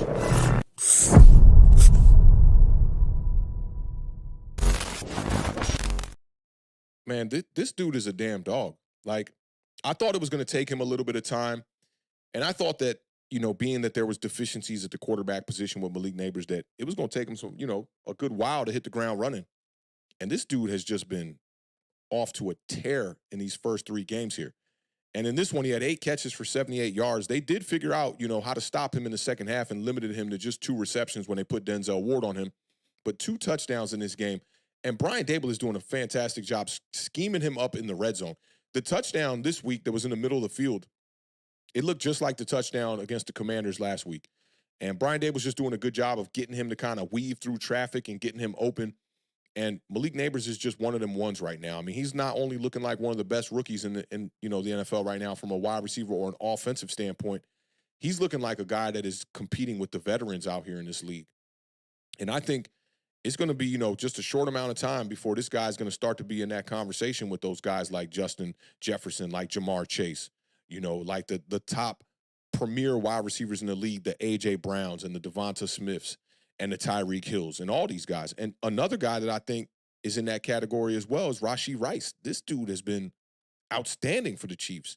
And you love to see that out of the guys that you draft them to come in here for a reason and they hit the ground running. This reminds me of Saquon in his rookie season, how when we drafted Saquon, immediate impact on the offense. Granted, we weren't winning a lot of games, but right now, and half of these numbers came from Bobby Skinner from Talking Giants, who put together a list of statistics, and I added a bunch to them. The 8 catches for 78 yards, 2 touchdowns. In receptions right now, he has 23 on the year. He's second in the NFL. He's got 271 receiving yards on the year. That's 5th in the NFL. 3 touchdowns. It's tied for first with Marvin Harrison Jr., so keep your eyes on that race. That one's looking good. The Cardinals did not have that great of a day yesterday, but Marvin Harrison Jr. definitely quieted some of the naysayers that were skeptical if this guy was going to be one of those ones that were questioning his speed and his route running, just 2 weeks ago, and now he looks like a guy. Explosive plays of 20 yards or more. Malik Neighbors is first in the NFL. In 2023, he was first in all of college football, so he's continuing that trend. In yak, yards after the catch, he's got 127 yards. That's 7th in the NFL. Yards per game. This one surprised me, too. He's got 90.3 yards per game. That's 5th in the NFL. The whole narrative that I was, putting out there on this channel was that Malik Neighbors is a walking 100 yards. Had 9 of them in his last year at LSU. And this dude is on his way, man. He's definitely on his way. He's got 15 first downs, which is 4th in the NFL. So I definitely wanted to pull up here one time and, end this stream on a good note and talk about our best player right now. Malik Neighbors, a rookie at just the age of 21, is breaking all these records for being the youngest guy to do insert statistic here. 2 touchdowns in a game, start a year off the way he has. This dude is getting the targets. Back-to-back weeks has double-digit targets, 15 against the Commanders, 12 now against the Cleveland Browns, and he's just getting touchdowns after touchdown after touchdown. And if he can continue to do this, it'll yield well for Daniel Jones. And I think Daniel Jones will get to that number where I thought he might be if he had a good season this year. I thought that a good year for Daniel Jones would be over 20 touchdowns through the air. I keep the bar high, but I understand the player that Daniel Jones is at the end of the day. So I definitely wanted to end this stream like that, man, and just give Malik Neighbors all his props, man. This dude has changed the way that this offense in New York has looked, man. So big shout out to Malik Neighbors one time, man. This dude is an absolute dog, and he talks about being a dog in the press conferences, talking about having that dog mentality. And when you know you got it like that, it's going to be hard for defenders to stop you, man. So big shout out to Malik Neighbors, man. And again, fat bouquet for Daniel Jones, man. A fat bouquet of flowers for this dude, because I thought he played a great game. I thought he did everything he had to do in this one to keep the Giants in the game and get that lead after being down 7-0. Nobody panicked. That offense went out there and they handled business. So a big bouquet of flowers for Daniel Jones. I got a big 6-pack of some dark IPAs for Brian Daboll and Shane Bowen. A huge birthday cake for Malik Neighbors, and some big booty hoes for this defense, because, damn, this defense definitely held their own. And if we can get this kind of play out of Malik Neighbors and Daniel Jones in this offense and pair that with what we saw from this defense on Sunday, who knows where the Giants can be at the end of the year. If we can get into the playoffs and just get a shot, that's all I can ask for. You know, some of these years, like I believe it was 2007, started off 0-2, still went to the playoffs. And once you get a shot at the big dance, you can find your way into the Super Bowl. So Browns pack for the rest of the week here. We got a short week. Enjoy the pack. Roll it up all week. We just smoked them Browns. It was amazing. And I didn't think that we were going to start off this tough week 3 through week 7 stretch with the win against the Browns. It's probably the more favorable matchup. But now that you're seeing the Dallas Cowboys not playing that great of football, I think we got a shot on Thursday against the Dallas Cowboys. But, man, big salute to all of y'all for pulling up, rocking out with me. I see a couple more super chats before we get up out of here. Shout out Prime Mo one time in the building for the $4.99 super chat. Prime Mo says, Cam Ward, or Shadur Sanders on this Giants team can do wonders. This team can be a perennial playoff team. We aren't that far back, in my opinion. Yep, I'm with you. Address some depth pieces as well. Bring in the right quarterback, and I think this team will be in the right direction. Secondary needs a little bit of work. We need some depth at the linebacker position. But, yeah, and I think we need to upgrade the wide receiver core. If Jalen Hyatt can't turn into one of those guys, you need to bring in somebody. And if that takes trading for somebody, I wouldn't be mad at it at all. You know, bringing in a guy like how the Tennessee Titans brought in Calvin Ridley, a guy who has, some experience in this league and has been doing it for a long time, I would not be opposed to that either. Not necessarily that particular player, but a player of that kind of caliber. I think that the Falcons tried to do it this year with Darnell Mooney, and Darnell Mooney is beneath the threshold of the kind of guys that I would want to bring in. But you just hope that the wide receivers continue to develop. And even if those guys are depth pieces down the line, guys like Jalen Hyatt and Wan'Dale Robinson, that'll be a great thing. Just keep stacking the talent on this team. And I think Prime Mo, you brought up a good point. If you bring in a young quarterback like that, as long as the timing aligns and the development of that quarterback doesn't take too long, because we're seeing it. A guy can get an injury in his first year like Anthony Richardson, and then they come out in their second year and they haven't played enough games. I also wouldn't be opposed to bringing in another quarterback to fight for that third quarterback spot on the roster. I love what the Green Bay Packers did with Malik Willis, and now he's won 2 games. That locker room loves that kid. He's a good dude. And we talked about it on one of the Giant Overreactions. It was actually the day that Malik Willis got traded for a 7th-round pick that I thought they were going to cut him, and he would be a good candidate to bring in on the practice squad and, compete and just develop. And a guy who has high-end arm talent and arm strength. That's the kind of quarterback I want to bring in here so that we can stretch the field and utilize the speed that we have on this roster. But today, it's all for Daniel Jones. That dude played well. And as critical as we've been here on this channel, in regards to Daniel Jones, I think when he plays a good game, we should make it a point and make it an emphasis to highlight him, and encourage that kind of play for our team, because a win is a win is a win all damn day. A win is never going to have me upset, man. That's how I feel about it. But big shout out to all of y'all, man. Let's get some biceps in the chat before we get up out of here. I see a couple of y'all already beat me to it, man. Shout out to all y'all that have been rocking out all the way from the beginning of this stream. A good 2 hours for y'all, man. Everybody in the replay, if you're checking this out and you make it to this point of stream, throw a bicep in the comment section. I see Ben Ayers says that Malik Willis may stay in Green Bay for future, but also could choose to go somewhere for a starting opportunity. Yeah, he's got a very dynamic skill set that that's the kind of quarterback I like, man. I like a guy that has the running capability like that, dynamic, agile, lateral movement, big arm, throw it down the field. Those are my kind of guys. But again, Big shout out to the gang, man. Giants Nation was in the building today. And, man, this team, that they needed that. They really needed that. Big win against the Browns, 21-15, man. Y'all know how we end every stream over here at Authentic in the Beard, y'all. Keep living those dreams.